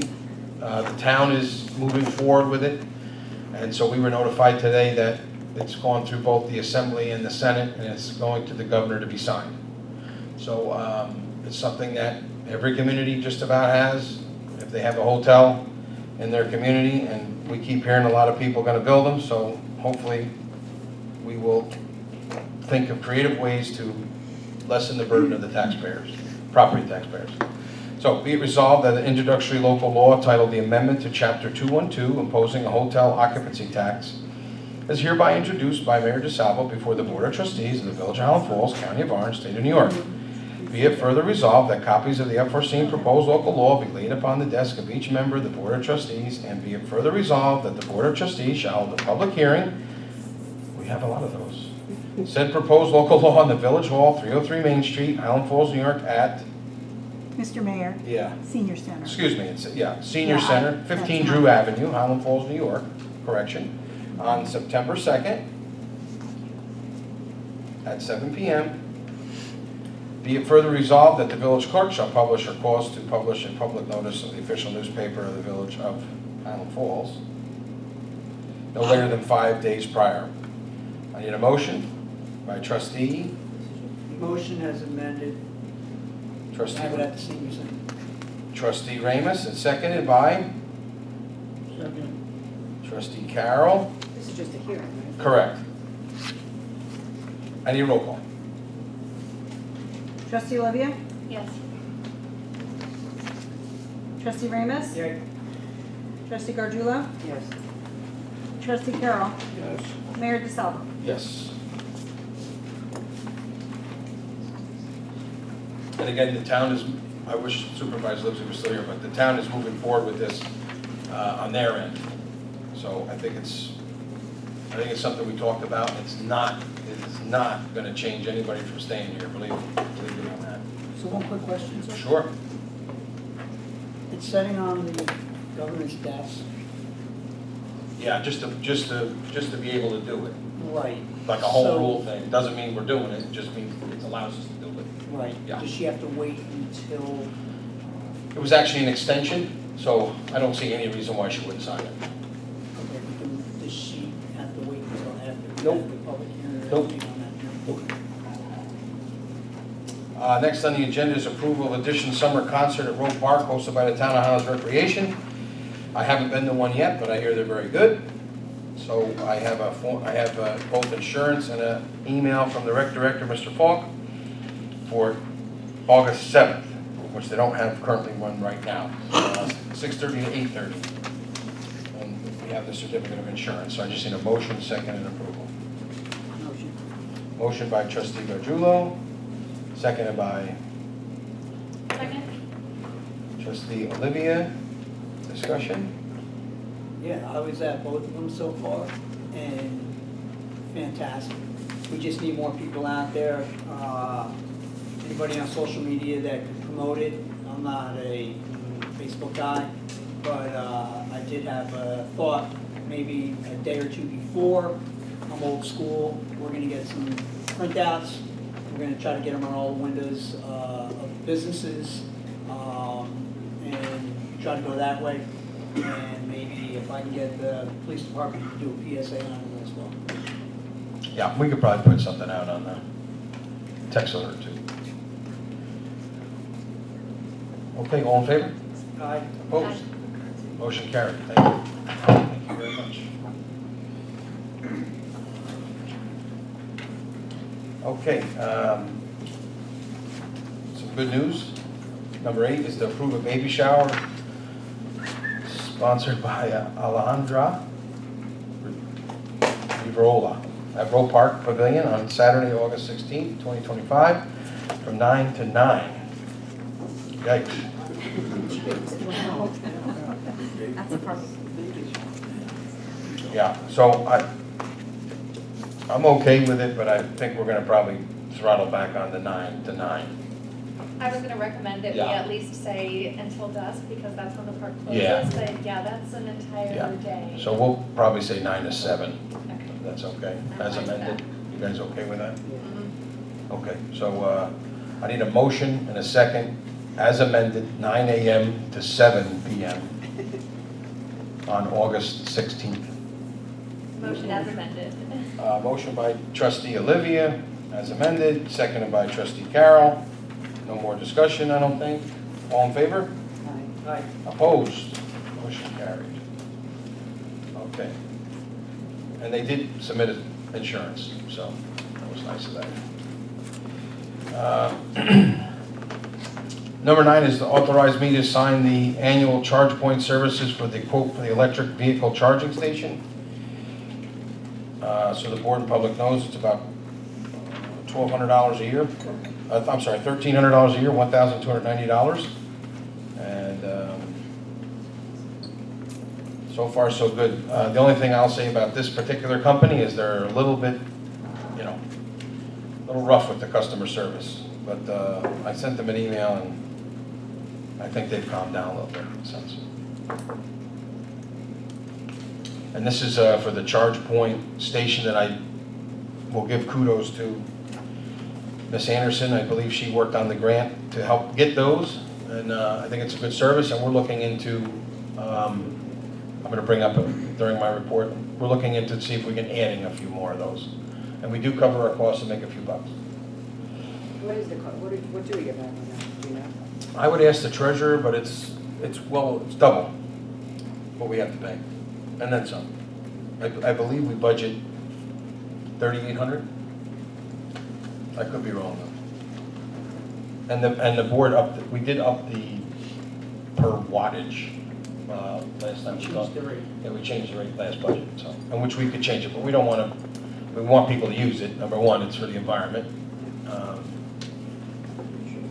And so, but we want to make sure at least our costs are covered and make a few bucks too, so that we can hopefully add to the green infrastructure. So I need a motion in a second. Motion. Motion by trustee Gargiulo, seconded by trustee Carroll. All in favor? Aye. Opposed?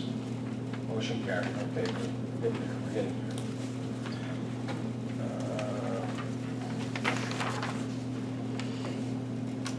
So number 10 is just it's an authorization for the village engineer to receive bids for the Village of Highland Falls Burns Avenue paving project.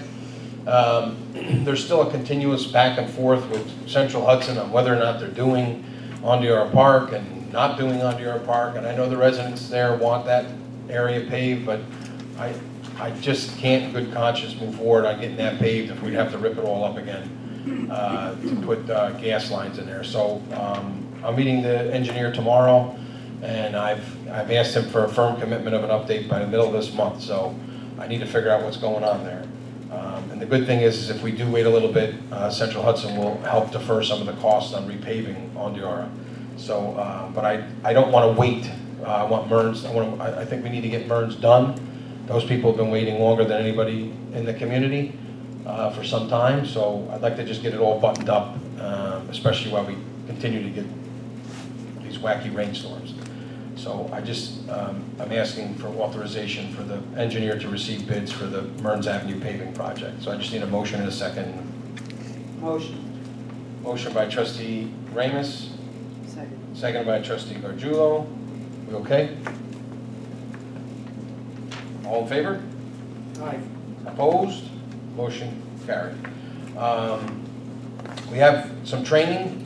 We try to send our folks to training when we can. We try not to send everybody at the same time. So last year we had, I think the treasurer went to this particular training. So we're going to send the deputy treasurer and the clerk this year. So we'll try to break it up a little bit. So I need to approve the clerk, Heidi Johnson, to attend the annual Fall 2025 NICOM conference from September 14th to September 19th. The total cost is $765, including registration, dinner package, lodging is $249 per night, reimbursement, meals, mileage, employee travel guides per guidelines. So I need a motion and a second for that. I'll make the motion for that. Second. Seconded by trustee Ramus. All in favor, if there's no question? Sure. Is this, was this already accounted for in the budget, or Yep. is this in addition to? Nope, we have training. It's in there? Yep. Okay. Everybody else okay? Okay, all in favor? Aye. Opposed? Motion carried. Next one is for the deputy treasurer, Ms. Brown, to attend the annual Fall 2025 NICOM conference from September the 14th to September 19th. The cost of attend $765 include registration and dinner package, lodging $249 per night, reimbursement for meals, mileage per employee, travel guidelines. So same deal. I need a motion and a second, and I will move this as well. Second. Seconded by trustee Ramus. Any questions, discussion? All in favor? Opposed? Motion carried. Just so you folks know on the board, if I don't hear, you're going to be marked down as a yes. Per the rules. Okay, next one is approve approve the FPI filming on the north end of the Highland Falls, sponsored by FPI Strategies on Wednesday, August 20th, 2025, beginning at 6 a.m. Certificate of insurance on file. When we spoke to these folks, it doesn't really sound like, it could be hit or miss, and it could just be on the sidewalk, so we weren't sure, but we asked for insurance and all the gobbledygook to go with it. So, and they did fill out a form as we required them to, and very nice folks. So I know sometimes in the past, if it was a different outfit, they make a donation. If they make a donation, we'll just pick a charity and it'll go there. Food pantry, something, I don't know. I didn't ask, nobody asked them for one, but. So I just need a motion and a second and approval for that. Make a motion. Motion by trustee Carroll, seconded by trustee Gargiulo. Discussion? All in favor? I would just specify that we're granting permission on what's our property and not the Correct. Westline Highway side. Correct, yeah. It's the same thing that we talked about for the tomorrow night. I can't grant what we don't own. Right. So, yeah, we will re-emphasize that it's just for village property. Okay. I'm sorry, so all in favor? Yes. Opposed? Motion carried. Thank you so much. And the last thing before public comment is a resolution for the fiscal year 25-26 budget transfer for general fund. From the general fund to workers' compensation in the amount of $2,132.53. Whereas at the August 4th, 2025 village board meeting, the village board approved the budget transfer for the general fund to workers' comp. Therefore be it resolved that the following budget transfer in the amount of $2,132.53 be approved from Chase General Fund 7927 to NCA Comp Workers Compensation 0658. Motion by?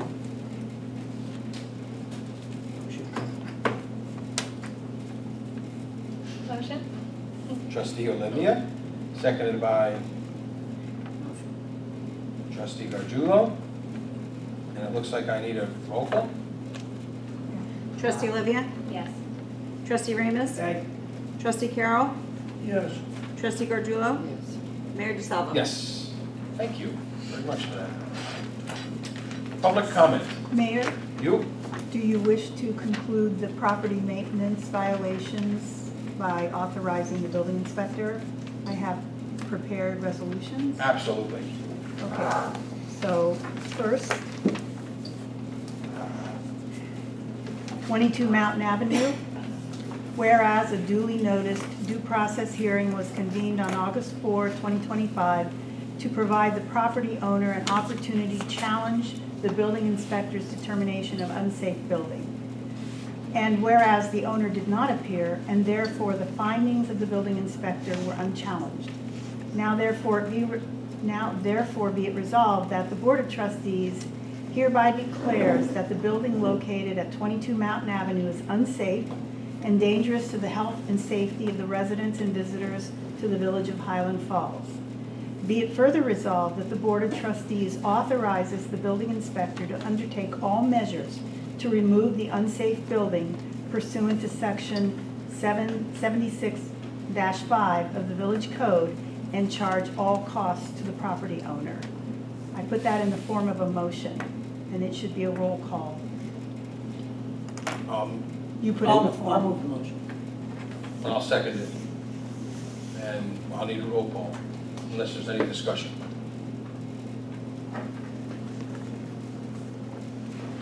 Trustee Olivia? Yes. Trustee Ramus? Yay. Trustee Gargiulo? Yes. Trustee Carroll? Yes. Mayor DeSalvo? Yes. Okay, we'll move on to 66 Schneider. Whereas a duly noticed due process hearing was convened on August 4, 2025 to provide the property owner and/or tenant an opportunity to challenge the building inspector's determination of noise and zoning law violations.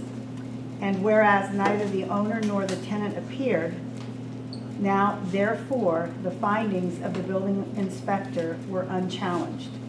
Now therefore be it resolved that the Board of Trustees hereby declares that the occupants of 66 Schneider Avenue have violated the Village of Highland Falls noise ordinance by housing a rooster on the premises, causing unnecessary and disturbing noise to the detriment of the neighbors, disturbing their quiet enjoyment of their property to which they are entitled, and by constructing an accessory structure, a chicken coop, in violation of section 240-30 of the zoning code. Be it further resolved that the Board of Trustees authorizes the building inspector to undertake all measures to remove the rooster and the chicken coop and charge all costs to the property owner. Be it further resolved that the Village of Highland Falls Police Department is authorized to assist the building inspector in the performance of his duties pursuant to this resolution. Now, I added that last piece because I wasn't sure if Phil was comfortable going on the property and getting rid of the chicken. Turkey, rooster. Rooster. Almost a turkey. Now, and again, Phil, I would ask you, are you gonna do that, or will the? No, that could be outsourced for sure. Okay, and do you have a problem with assisting whoever does it? We can certainly help. Okay. So that's the motion. I'll move the motion. I'll second it. We can discuss it if you'd like.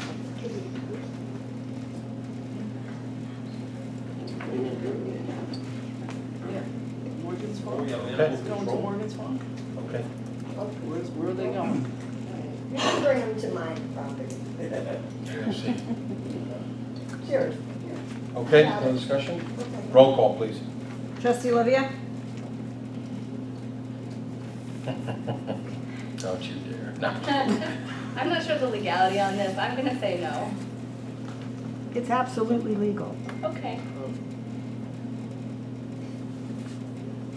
Yay. Trustee Ramos, thank you. Trustee Gardullo? Yes. Trustee Carroll? Yes. Mayor DeSalvo? Yes.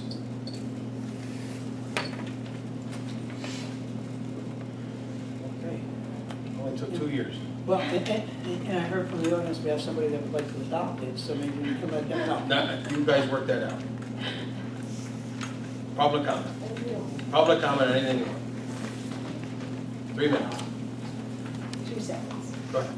On the occupancy tax, Mm. the 5% is already included in the taxes. So Orange County's been charging 5% occupancy. In fact, Airbnbs charge it as well. So when you're looking at doing it locally, you're looking at adding an additional tax.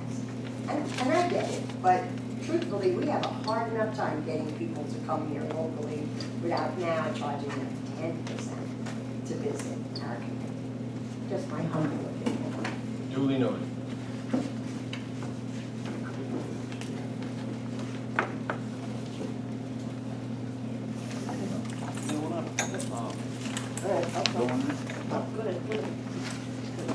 Hello, everybody, Walter Anderson, New York Park. You might just have to move the mic a little bit. I've been yelling at people to do this and they're not doing it. I'm not used to microphones, but anyway, I'm pleased to announce to the board, and I sent you an email about this, that the environmental committee was given a grant by an organization called Partners for Climate Action. The goal of the grant is for us to engage with community members to have conversations about what they deem is most important to them, to have a safe, healthy, and resilient community. I know we've had polls, we've had reports, we've had a lot of work that's been done in the past about what do you want. This is not really like a what do you want to see, like a bakery on Main Street type of thing. This is really getting at what do families in this community need to see happen in order to thrive and be able to stay with us and build a resilient community in the future. Given some of the challenges that the community has faced with flooding, repeatedly flooding, I think we have some hard conversations that we're going to have around those issues.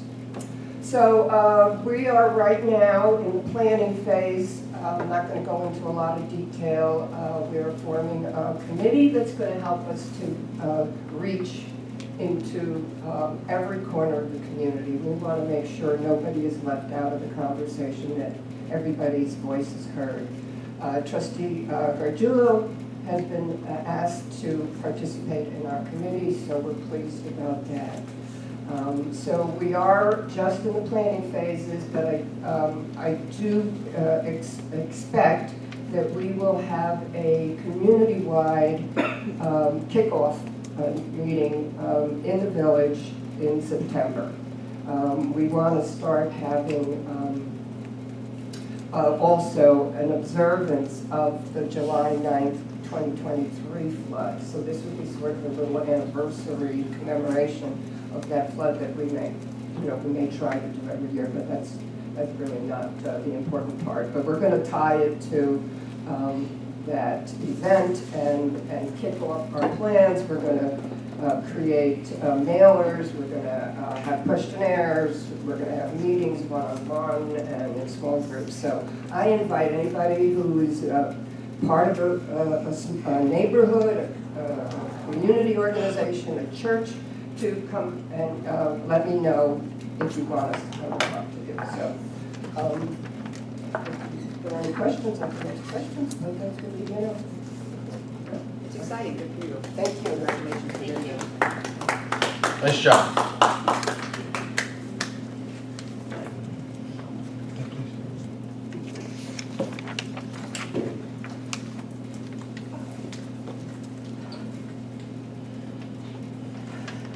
Sharon Guy. I had asked earlier about the water situation on Mountain Brook. You call it Mountain Brook? Highland Brook. Highland Brook. So you also mentioned that some of the property is either privately owned or municipality owned. And when we had spoken, you told me that there was a diversion of the water, but we weren't able to answer a question where the water was diverted to, who diverted the water, and at what point in the brook was it diverted. Can you answer any of those questions now? I will when I do my report, Sharon, if that's okay. Your report? Yeah, like all the people give reports. So I got a bunch of stuff to talk about. That's one of them. Okay. Is that okay, or? That's okay. Well, I just, as long as if I have a question afterwards, I can answer. Absolutely, Sharon. Okay, thank you. Also, speaking of water, the water meter, I had gotten a pretty high water bill. I had gone over my past water bills where apparently there was a reading taken, and it was via some kind of electronic system where you could just ride by and get the meter reading.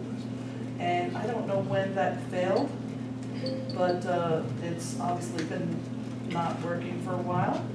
And I had also asked when that was going to be replaced. And is it possible for me personally to have a plumber come in and replace that meter so there could be an accurate reading? 1,000%, you can have a plumber do it, but I'm in the process of working out an installation program with DRI, the company that we use for the water. Okay. So yeah, but we're waiting for one more part of the meter itself to come in. Okay. We got 2 out of 3 parts, so we're just waiting for the 3rd part so that we can install and start that program. But yeah, as soon as I get it, if you want. So it's not the meter at my house per se, but a meter that you use going around in a van to pick up the readings? No. We need to replace all of our meters in the homes. Oh, okay. So it was a village expense last time. Well, the taxpayers paid for it, but When was that done last? 13 years ago, 13, 14 years ago. And, modern technology, they only last for like 12. So, and it's not necessarily the meter itself, but it's the battery and the mechanism that sends out the signal that we pick up with a laptop. I see. But in getting the new type of meter, the newer meter has less moving parts. It's actually magnetic, and there's like a little spinner in the meter head. And then this will also link up to your cell phone, and you'll have an app, and it'll say, hey, you have a leak, or it'll give you notifications if something's going on. Okay. I had gone to different plumbing wholesalers that sell parts. Yeah. And none of them No. would say, we don't know. Right. If we could do that for you legally. So Right. that's why I'm asking that Yeah. question. We're going to have that when I finally get all 3 parts of the meter housing piece of equipment. we're gonna figure out, people can do it if they want, or we can do it for them. Okay. Any idea when that might take place? You know, the last time we talked to the wholesaler, we were waiting till hopefully the middle of this month, so fingers crossed. Okay, and how many homes are actually gonna need that? We got 100, we're gonna try to do 100 a year, or more, depending on budgetary constraints, but we also put in for a grant. So if we get the grant, we'll do everybody in one shot. Yeah. Another issue, the last meeting I had attended was in the library, and you had mentioned about the location of 14 Main Street. Now, I know that 17 is the Fairbridge Inn. I'm not sure what the church is, the number of the church, the address, but I had wondered what 14 you were referencing, and the property that you had referenced, and I had asked you to review the video to see that what I had said was correct, that you had mentioned number 14. When I looked on Google and Google Maps or whatever it is, it was referring to property, the stream right next to 9W coming down from the high school. So you don't recollect that at all? I don't. I'm not sure in what context we were talking about, if we were talking about the stream that goes to Crystal, or if we were talking about the actual property. Fairbridge is actually broken up into 2 parcels. There's a house and then there's the actual full motel. Okay. Not the house, but I think the office, and then the full motel. So I'll have to watch it again, and I'll have the clerk look at it maybe with me. I'm not sure what, we talked about a lot, so maybe I just went over something twice or missed it, but I'll double check it. Do we know what we were exactly looking for? All I know is I had heard you mention 14 Main Street. Okay. And I said, what is that in reference to? And I didn't get an answer. Okay. And so it's been on my mind, and I'm like, what was he referencing to? Was it What maybe would be now happening at the that, street was it maybe there? now that I was thinking, is it the tax certiorari notifications we got from them? Heidi? It could be. Yeah, I'll look it over again. I appreciate it. No problem. Thank you. You're welcome. 14 Main Street is on Route 9. It's just on Main Street, Yeah. has no house attached to Right, it. it's right where the street, where the It's road right on comes the down middle from the of the high street. school, there's a stream that runs down there underneath 9W. Yeah, I'll double check. Maybe it was, I'm not exactly sure, so I don't. Yeah, because of the water situation, I'm like, I diverted the water once, and I try to Yeah. divert this water now, I wanna know what's going on. Sure. So Sharon, the only thing that has transpired at the church is they went to the ZBA and they got a variance for a sign that they're gonna be putting up. And it's right there in the front. And they got their approval. Okay, so the church is 14 and not, No, and not on the opposite side of the road? No. I didn't say it Okay. was 14. 14 is the lake. Yeah, I didn't. Crystal? I didn't say it was Oh, okay. 14, but what I did say was the only thing that has transpired at the church recently Okay, was that. yeah, I wasn't referring to the church, I was referring to the property that I looked up was 14, which was just plain stream and land right next to Yeah. it. So if it's, you're talking about the stream in the lake, I think the only thing I may have brought up is that the Crystal Lake is in the process of being reduced. Yeah, and that is owned by Aristotle? Yes. Is that not? Yeah. And so it's private property, Correct. and are they rebuilding that dam, or are they just I taking believe it down? I believe the plan is to take it down. Yeah, so it'll go back to like a, Swamp. kind of a meadow swamp, kind of little stream through there. Yeah. Okay, thanks so much.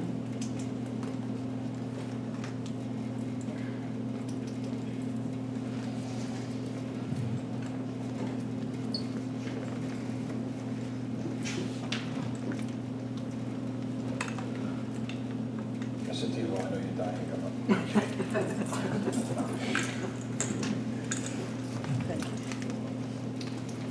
I know it's difficult to write it down, so I made some copies for everybody. Thank you. Mr. Tito, do you have a copy for me as well? Yes, ma'am. Thank you.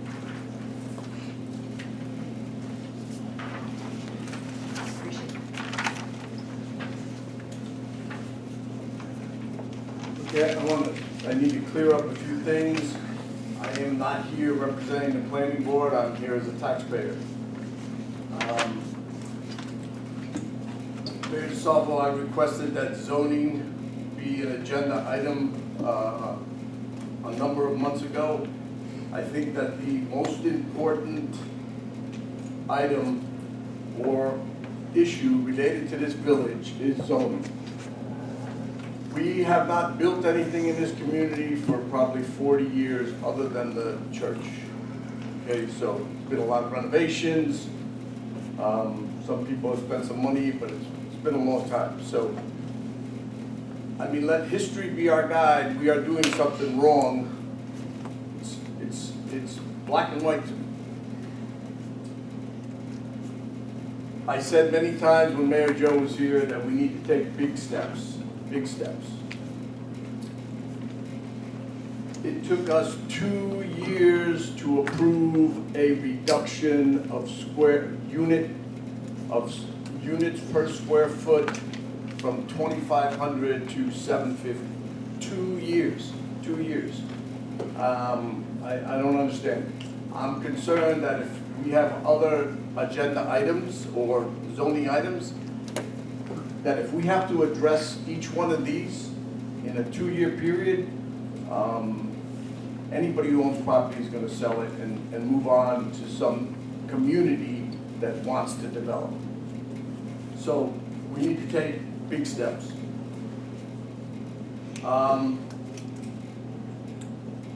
I ask that the village board consider what I think are easy black and white items related to zoning, and I brought them up before. Number one, PUD, planned unit development. If someone assembles 1 acre of land, they should be able to come with a concept to you. And this is, again, I am not speaking for the planning board, but I encourage everybody to call the members of the planning board. Mr. Smith has been there for over 20 years, Mr. Dunn, Mr. Green, Mr. Johnson. They've all been there for 20 years. Please call them and speak to them about these issues. Planned unit development. If they assemble 1 acre, they should be able to come to the village board and say, this is my concept. And perhaps the concept has 80% of what the village board wants or the village taxpayer wants. And your board can say, we like A, B, and C, we want you to change D. And then once you approve that planned unit development, you can send it to the planning board. Over a year ago, Mr. Dunn said that anybody who buys a piece of property in the multifamily zone for senior housing has the right to build 70 feet high. That was over a year ago. I don't know why it's so difficult to establish some language that identifies that this board wants to move away from that 70-foot height and go to the 48 or 50-foot height that we have on the Main Street corridor. The longer we wait, somebody's out there looking and they're gonna say, look at this piece over here. Let's buy a piece of property. As of right, they can build 70 feet high. Another issue that gets in the way of development in this community is the requirement to build the first floor of any commercial building along Main Street corridor at 100% retail. 100% of the first floor is supposed to be retail. I ask that you consider reducing that to 50%. The other 50% could be used for parking, could be used for back of house, health club, mechanical rooms, anything. We have commercial space in this community that we cannot fill up. And we are telling a developer, build more. Build that whole first floor, build it retail commercial. I mean, to me, this is just common sense stuff. Somebody many years ago put this into law. I have no idea what they were thinking about. So I'm gonna ask you that's number 3. I'm hoping that we can assemble 5 of these items and have 2 public hearings, 3 public hearings, whatever we want, listen to the community and move on a couple items. Redefine the B1 zone. Recently, you redefined the B1 zone and it stops at Key Bank. Key Bank on one side, and I'm not sure on the east side where it stops. Copald's building, Hacienda, funeral home, multiple doctor's offices. One of it used to be Dr. Perry's office, no longer there, but that whole zone was commercial. You know, and please ask the public and the planning board about this, but I feel that that commercial zone should go down to Satterley Grove on the west side of Main Street. And to our old Bowman Alley or the commercial building, Frank Fay's building on the east side of Main Street.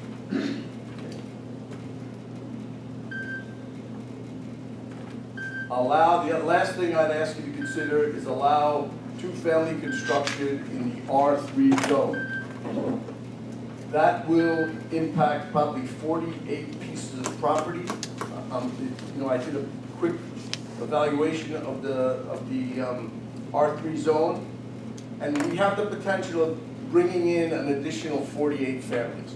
And maybe it's 30, maybe somebody doesn't build those other ones, but 30 times $15,000 or $18,000 a year in taxes is something that we should really consider. These 5 things, to me, are simple, and I'm hoping that you guys can put them on an agenda, speak to the public about them. The PUD, reduce the 70-foot height to 48-foot or 50-foot.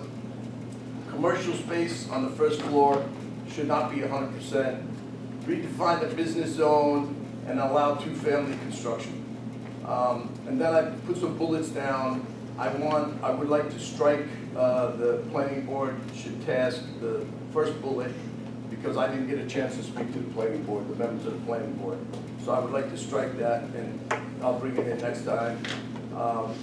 You should tell developers, I know that you attended, Mr. Mayor, a development workshop. You should try to tell these developers that we will try to fast track the approval process. I know Mr. Ramis is involved in many of approval processes throughout this county, and some of them go on a fast track. So, and we as a community and a board should set goals.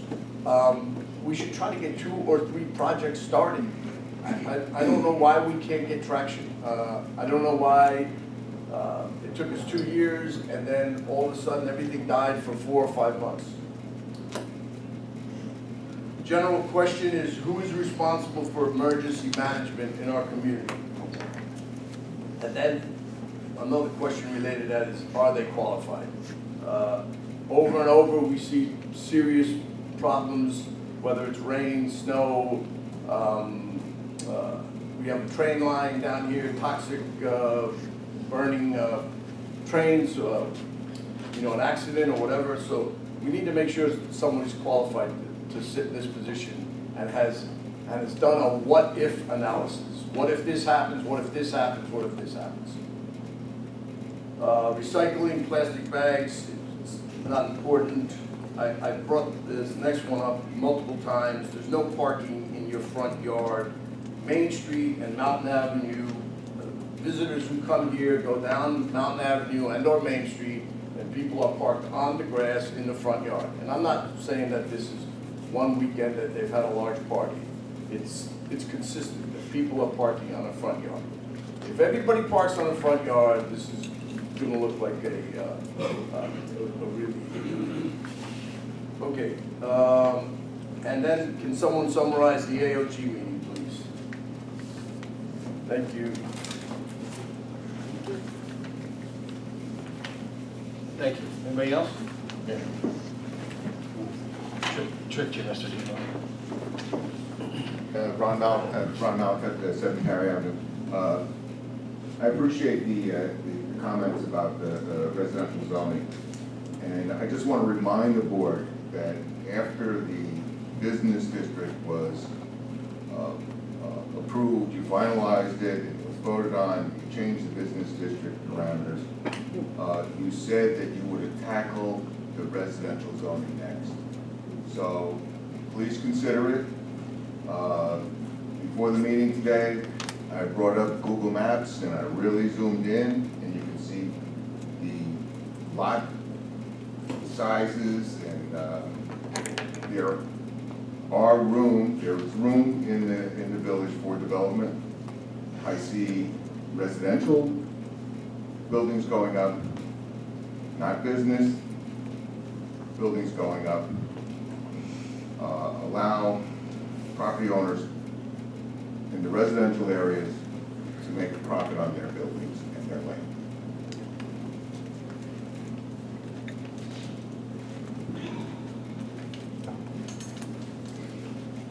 Anybody else, public comment?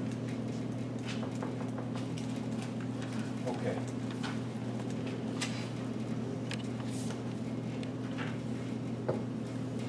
Trustee Olivia? Good evening. Thank you all for staying with us tonight. I'll make this brief. I don't have too much for you. I just wanted to give an update on some events that are going on this month. Tomorrow, Tuesday, August 5th, is National Night Out, and that's on the West Point Highway from 5 to 8. I'll let you talk to me about that. Thursday, we talked about the concert summer series that's going on at Road Park by the Town of Highlands Recreation Department. Again, that is 6:30. Bring your own chair and enjoy some music from the Uncanny Worms is what was on the schedule here. Also, on Sunday, August 10th, the farmers markets are always on Sunday, so get out there and check those out, and it will be a good day. The Community Garden at Holy Innocents is celebrating their 10th anniversary, so they're doing a picnic at the garden, and that will be a great event as well. On Wednesday, August 13th, we're doing a senior recognition luncheon, and that's at Richie's Little Place. That's 11:30 to 1:30. You do need to register for that event. You can do so through the center. The guests of honor are Carla Burns, Ronnie Coffey, Sheila Conklin, Jody Downey, Ron Court, Debbie Gonzalez, and Craig Young. So we're looking forward to honoring their community contributions. And then the following Saturday, August 16th, is the Chamber's monthly car cruise, and that's from 12 to 4 on Main Street. They've got vendors, food trucks, raffles, and always some really cool cars, so that's a good thing to check out as well. Again, the Chamber is looking for officers, so if you're looking to get involved to support a local business, and I would give that some consideration. You could also come out to the next Chamber meeting, which would be Wednesday, August 20th. Location is still undetermined, so if you keep a lookout for that information online, and if you do have a business and you would like to host a Chamber meeting, please reach out for that. If you have not yet found the Village Facebook page, it is Village of Highland Falls, and the mayor's been doing a good job of putting information out there. And he has also been doing some daily briefing videos for the internet that we all enjoy, so check those out. I did miss the last 2 town board meetings, so I apologize for that, but Councilman Sullivan did address some of the sanitation issues and is always so eloquent in his reporting, so thank you for that. Discussion continues. I will say for tonight to the residents of the village, if you have bulk items to be picked up, please call ahead to get on the sanitation schedule. And their number is 845-446-3800. And please, the community sidewalks are not where you should be storing your garbage cans. Please, please, please bring your cans in off the sidewalk after pickup. Simple actions that make a big difference. I do not have July's building department report, so I'll have that for you next time. And aside from any questions, that's it for me tonight. Thank you. Trustee Ramos. Okay, so down at the sewer plant in July, our average flow was 665,000 gallons a day, which is pretty good considering what Pete's gonna tell us about what the average flow coming out of the plant was.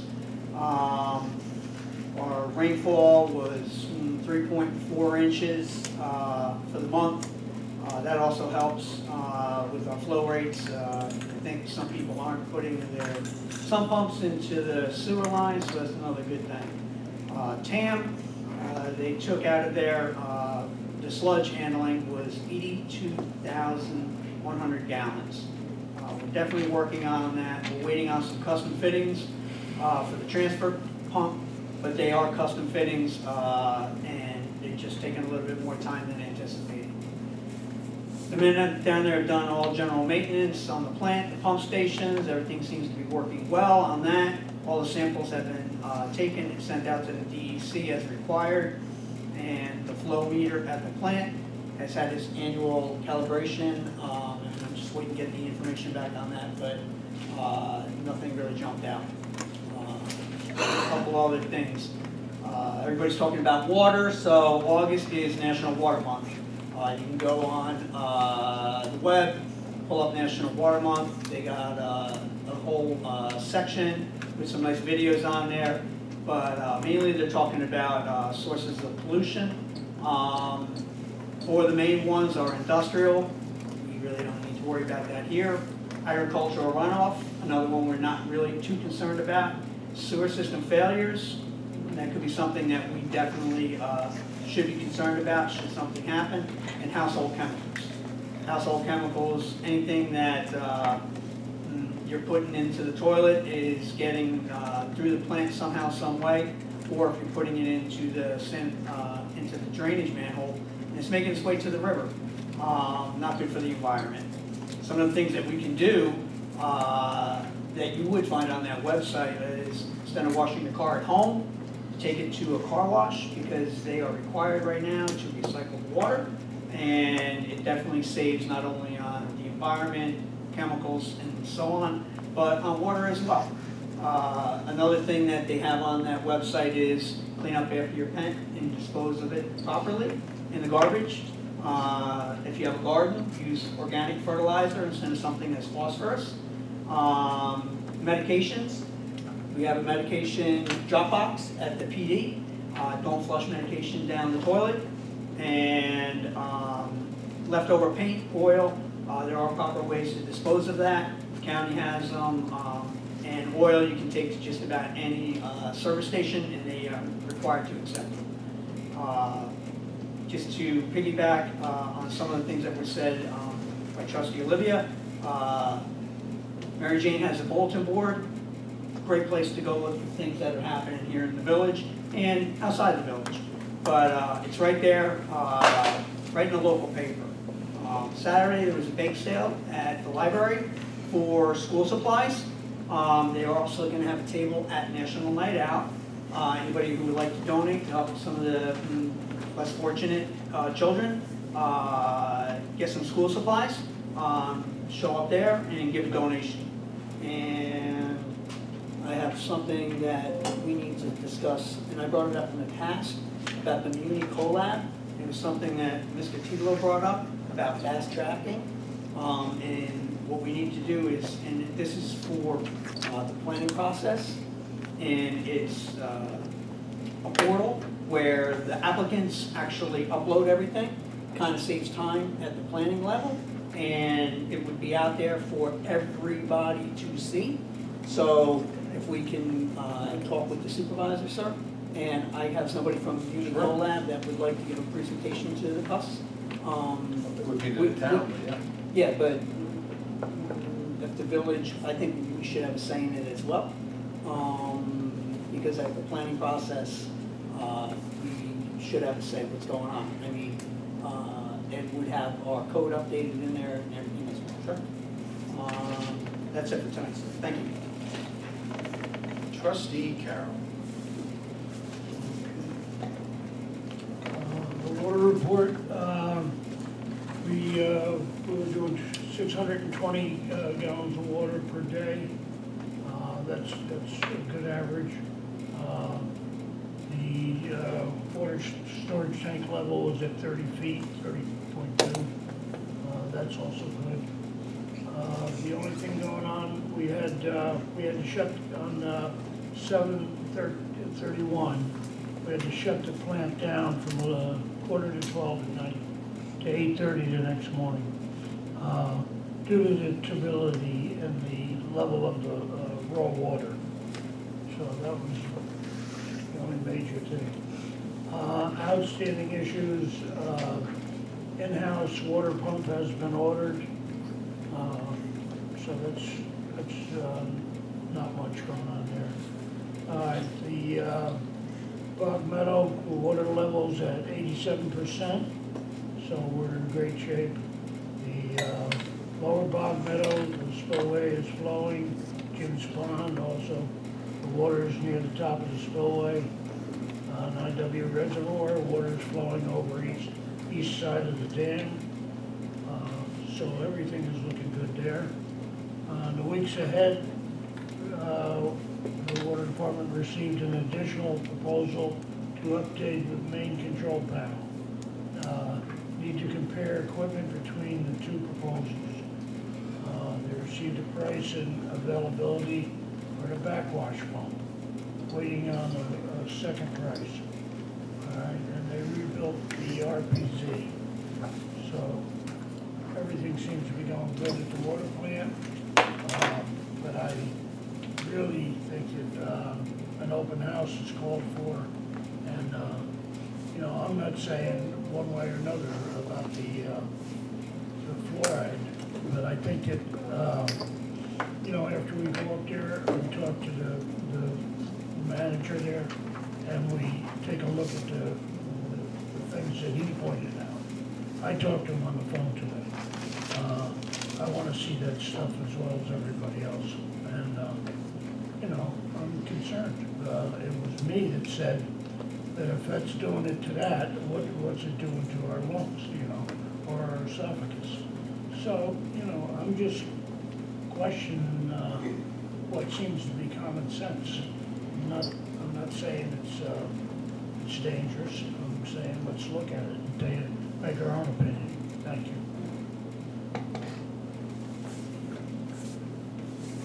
Trustee Gargiulo.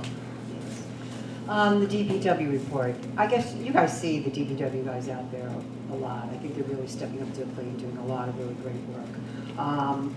They're regular maintenance, but I'd just like to say the 4th of July, they did an excellent job putting out things. They had a last minute repair, it seems, to welding 2 beds for the bed races. Yikes. They installed new replacement windows for the front end loader. They worked with VRI on water leaks on Schneider Avenue and Webb Lane. They worked with VRI also in and around valve box repairs on Mearns Avenue and Locust Street. They removed fallen trees from Highland Brook. We were talking about down from the water plant. And with the help of Orange and Rockland, they moved a lot of dead trees from around Roe Park, and it really looks nice. There's a really nice clearing, so they did a really nice job with that. C.D. Parry performed annual preventative maintenance service to burner boil units at the senior center, DPW garage, and street superintendent's office building. And I'm mentioning that because the last time when the maintenance agreement was brought up, I kind of hesitated on it, but I've done a lot more extensive research on the HVAC and generator systems. And with a little bit more understanding of how the contracts are developed, I actually find it money well spent. But I do agree, and I think it was Mr. Titolo that brought it up, that I think that should be an extended, those contracts might be discussed to extend town and village reciprocal agreements, because we do share resources, and I think something like that the next time we look at this might be a good idea. I was going to also say, Trustee Olivia, to take advantage of the summer concert series. They really are wonderful. I'm going to give you just the next one up is August 7th, Uncanny Earthworms. August 13th is Robert Yonsky. August 27th, Danny and the Cruisers. These are all at 6:30, just echoing that at Roe Park Pavilion. And don't forget that Whiskey Crossing also, they couldn't do their thing 4th of July. They'll be Friday, August 22nd, 6 p.m. also at Roe Park. August 11th, super important. I had my note, but Chief Torpy gave me something to add to it. The Village of Highland Falls Police Department, in collaboration with the Orange County Alcohol and Drug Abuse Council, will be hosting an informational meeting here at the Highland Falls Senior Center at 6 p.m. Also, there will be Frank Wright, Adrian Voltaire, and Access Sports for Living. It'll be a presentation, a vital discussion on opioid use, drug prevention, and overdose awareness. They will do a Narcan training. It'll be set up like a nice classroom setting. There'll be a lot of questions and answers. I hope to see a lot of people out on that, families, especially at the start of the school year. You know, you never know. You know, these days it's not if it happens, it's when when it happens. And I keep Narcan at my home and my office, just God forbid. The 15th of August, Westies will be opening, 4 p.m., their grand opening, their anticipated grand opening. That's going to be an exciting thing. Coming September 27th, December 27th and 28th, a 2-day event to benefit the Connect program, Connect at Bat. It's a charity softball tournament, and it's really going to be super fun. Teams can register by calling Anthony Farina at 845-500-5295 or contacting Frankie Wright, pardon me. And they're going to have home run derbies. It's really going to be a nice event, a 2-day event. The other thing I have to say, earthquakes and weather. Sometimes I don't know whether I'm living in Washington State or California with what's going on around here, but I have to assure you that our mayor is hyper vigilant. I've had conversations with him in staying ahead of any potential emergencies. We talked about emergency management. And as a board, we're always ready to deal with anything unpredictable. Case in point, I was the one walking the path of Highland Brook last Tuesday when I saw the big tree that was falling across the brook. And it was actually impeding the water flow down the brook. So I called John Jones that day in anticipation of Thursday's floods, anticipation of what was going to be Thursday's rain and floods. The DPW got out there Wednesday and they cleared it out, which was really super. Everyone's being really proactive. And to that, I always have to stress how important our village town employees and first responders are to us every day and their quick response in emergency situations. We are a very, very lucky community, and we thank you all for your service. That's all I got. Thank you. Very nice. I'm going to try to go quick, but there's a lot. I apologize. First, I'll do the police report. Total calls, 851. Felony arrests, 2. Misdemeanors, 14. Parking meter tickets, 33. Traffic speed, 60. For a total of 93. Total revenues were 2,515 and total miles was 5,056. So I thank the PD for continuing to watch our community. A couple quick things, and I mean this with all due respect to some of the comments that were made, some of the folks who I call friends. I respectfully disagree with some of the comments in regards to nothing's been built here in 40 years. I'm just going to give a few examples.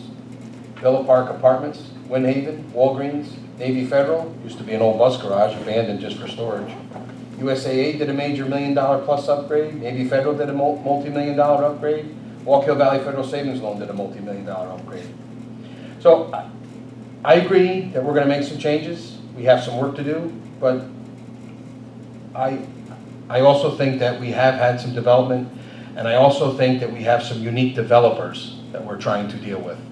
So I think there's a happy marriage there, and we're going to continue to work on it. The 2-year zoning change, I agree, took a long time. I think there were some caveats in there, and I would fail to mention that if we didn't have a rogue trustee at the time that did everything in that person's power to slow that process down. In addition to that, we did have an historic 100-year, 1,000-year flood, whatever year amount you want to put on it. In 4 months, I think this board has done more than in some time. I will say that. And kudos to the trustees and the the staff at the Village Hall and the departments. And I take zero credit. It's a all hands on deck situation, but I probably have been pushing department heads more than they have in some time. And again, it's just part of the job, and that's just how I am. But again, it's not for me to take credit. Couple quick things. Christmas in July was a success. Kudos to the Highland Falls Fire Department. Again, my comment on Facebook was it's just so hot. It was just so hot. So when I think of Christmas, I just think of coolness. So, but kudos to them. It was a good day and a good event. I did meet with the county CDBG grant folks committee. We met on site at this building. It went extremely well, extremely well. I feel very good. I feel like we're going to do very, very good with that. I did meet with Alan Sorensen, who's the Director of Planning for Orange County. I have had 2 meetings with him. I'm scheduling a 3rd, and I'm going to engage the county to assist us with some changes. Some of the ones Mr. Tito has even mentioned tonight. How am I going to engage them? We're going to discuss it. We're going to see what other communities have done. We're going to see what maybe fits here, and then we're going to talk about it with the board, talk about it with the public, and most importantly, we're going to bring some new eyes and ears in from the county. Well-respected folks in that office, especially Alan. I think he's a terrific guy, an expert at his job. So I want to use those assets, which we don't get a lot of down here. So that's in the works. Believe me, it might not be on the agenda, but it's something we constantly talk about. Just want you to know that. Grants, real quick. In addition to the one Ms. Anderson brought up, we did get a $30,000 award to support the development and transportation plan for downtown. We got another AED. I think we had gotten one and then we just got another one. So we have 2 AEDs now. The $64,000 one, which was already old, the $2 million one for the dam, which we started to engage an engineer for that as well.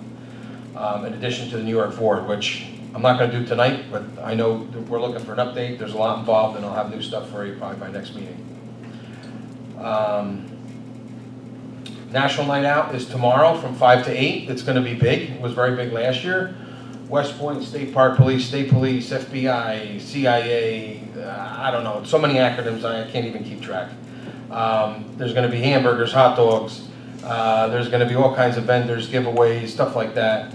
I think it's going to be great. I believe the West Point Band's going to be there too. So it's going to be a whole to-do. So 5 to 8 tomorrow, West Point Highway, visitors lot, bouncy houses, I don't know, all kinds of stuff. It's going to be an extravaganza. A couple quick updates. The wall on West Street, spoke to the owners. We're thinking mid-August. I'm going to say mid to end, but they are working on it daily. Little League Field, spoke with the contractor, end of this month, middle of September. In addition to all the stuff that the DPW is doing, and between Trustee Gargiulo and myself, we are running them ragged. They did 8 tons of blacktop today, and more to follow tomorrow. Please, please, please, your bulk items. Please, call them in. Please get on the list. Please do it right. It's ridiculous. It is ridiculous. The bulk, I don't care that you have a lot, but just follow the process. Town sanitation, it's a consolidated service. Call the town. Make the phone call. Follow, they give you the guidelines. Put it out right. Please, please, please. Bake sale, as Trustee Ramos said, they did very well.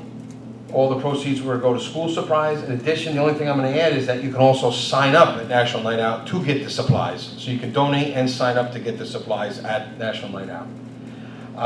One quick comment about the 5% tax that's already on the hotel rooms, sales tax versus hotel tax. I don't really have a lot of control on sales tax. Although we do very well as the Village of Highland Falls, I think Legislator Rose and Mayor Quaintance worked that deal out, and I don't know who they had dirt on at the time. Roxanne Donnery. I think it was. When she had. I think it was. We get more money from. I think it was Mr. Rose. In all due respect, I think it was Mr. Rose, but Miss Donnery definitely followed it along, without a doubt.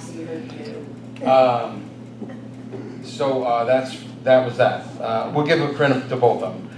Whiskey Crossing is on August 22. We're going to have a food truck there, and the ice cream shop will also have a vendor there, so you can purchase food and cold snacks. At the developers meeting went very well. There was several trustees there at different times. I met with the developers at the Park Restaurant. I had a chance to speak with both. It was broken down into 2 sections. I think it was 7 and 7 or 8 and 8. The conversation was good. I heard a lot of positive stuff. They asked me a lot of questions, which I had pretty good answers for. I even surprised myself at one point. I will pat myself on the back for that. But no, they're very nice people. They seem interested. And I said we're open for business. So with that being said, we're going to, again, look at some of these things that have been brought up. Water in Highland Brook. The only thing I could refer to is that it's diversion, meaning things that are on 9W have been diverted into Highland Brook. So most of the drainage that the state or Fed have that as runoff is going into Highland Brook, which adds to our situation when we have a torrential rainstorm. Everybody else I've talked to, that there's less water there, not really any concrete scientific answers. I will tell you though, that since the flood, there are new naturally made, I don't know what the terminology would be for, but let's just say streams or waterways now that have been created. So now all the streams don't lead to the brook. But it's not affecting our water supply. Don't think that because you see less water in Highland Brook, that's affecting our water supply. Our water supply is very good and holding strong, as Trustee Carroll mentioned. So that's kind of my answer. The only thing I can think of would be hiring somebody to get a more concrete answer, and I'd have to go to the board for that because it's not something we budgeted. But I mean, we'll just keep looking at it, and if I can get somebody from the county to come down and take a look, I'll do that. Again, kudos to DPW and PD. We are down a few officers in the police department. I actually met with the chief today, and we may be considering sending someone to the Police Academy, because it's very difficult. In fact, I know I'm going to bring it up again. The village of Walden had a PD. They hired a bunch of cops, and now they're down 6 cops in a blink of an eye. They just all went somewhere else. They either transferred to a bigger agency or just moved on, and it all happened very quickly. So it's tough for the smaller departments to keep up with some of the bigger ones. So, but we will probably consider that, and I'll have to come to the board for that. Won't affect the budget. We will have the money, it's just how we use it. I think that might be it. Is that possible? I think that's it. I think, wait a minute. Yep, I'm good. Mr. Mayor? Yep. One quick last thing. You need something to do August 29th, Friday night. Army football, home opener, starts at 6 p.m. They did fantastic last year. They're right in our backyard. Support the team. I knew I forgot something, sorry.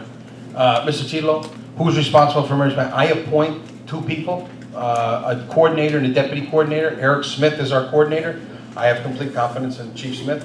And our secondary is, I believe, Miss Green, Emily Green. So who is well versed also in the fire department and does very well. In addition to that, we do have a landline direct to E911 and Emergency Coordination Service for OEM. So I'm very confident, along with the sheriff's office. So we are, I feel comfortable. And the fire department does train about the derailment stuff. And I know Fort Montgomery Fire Department does too, so, but just so you know. I'll take a motion to adjourn. Motion. Second. All in favor, thank you. Have a great night, everybody.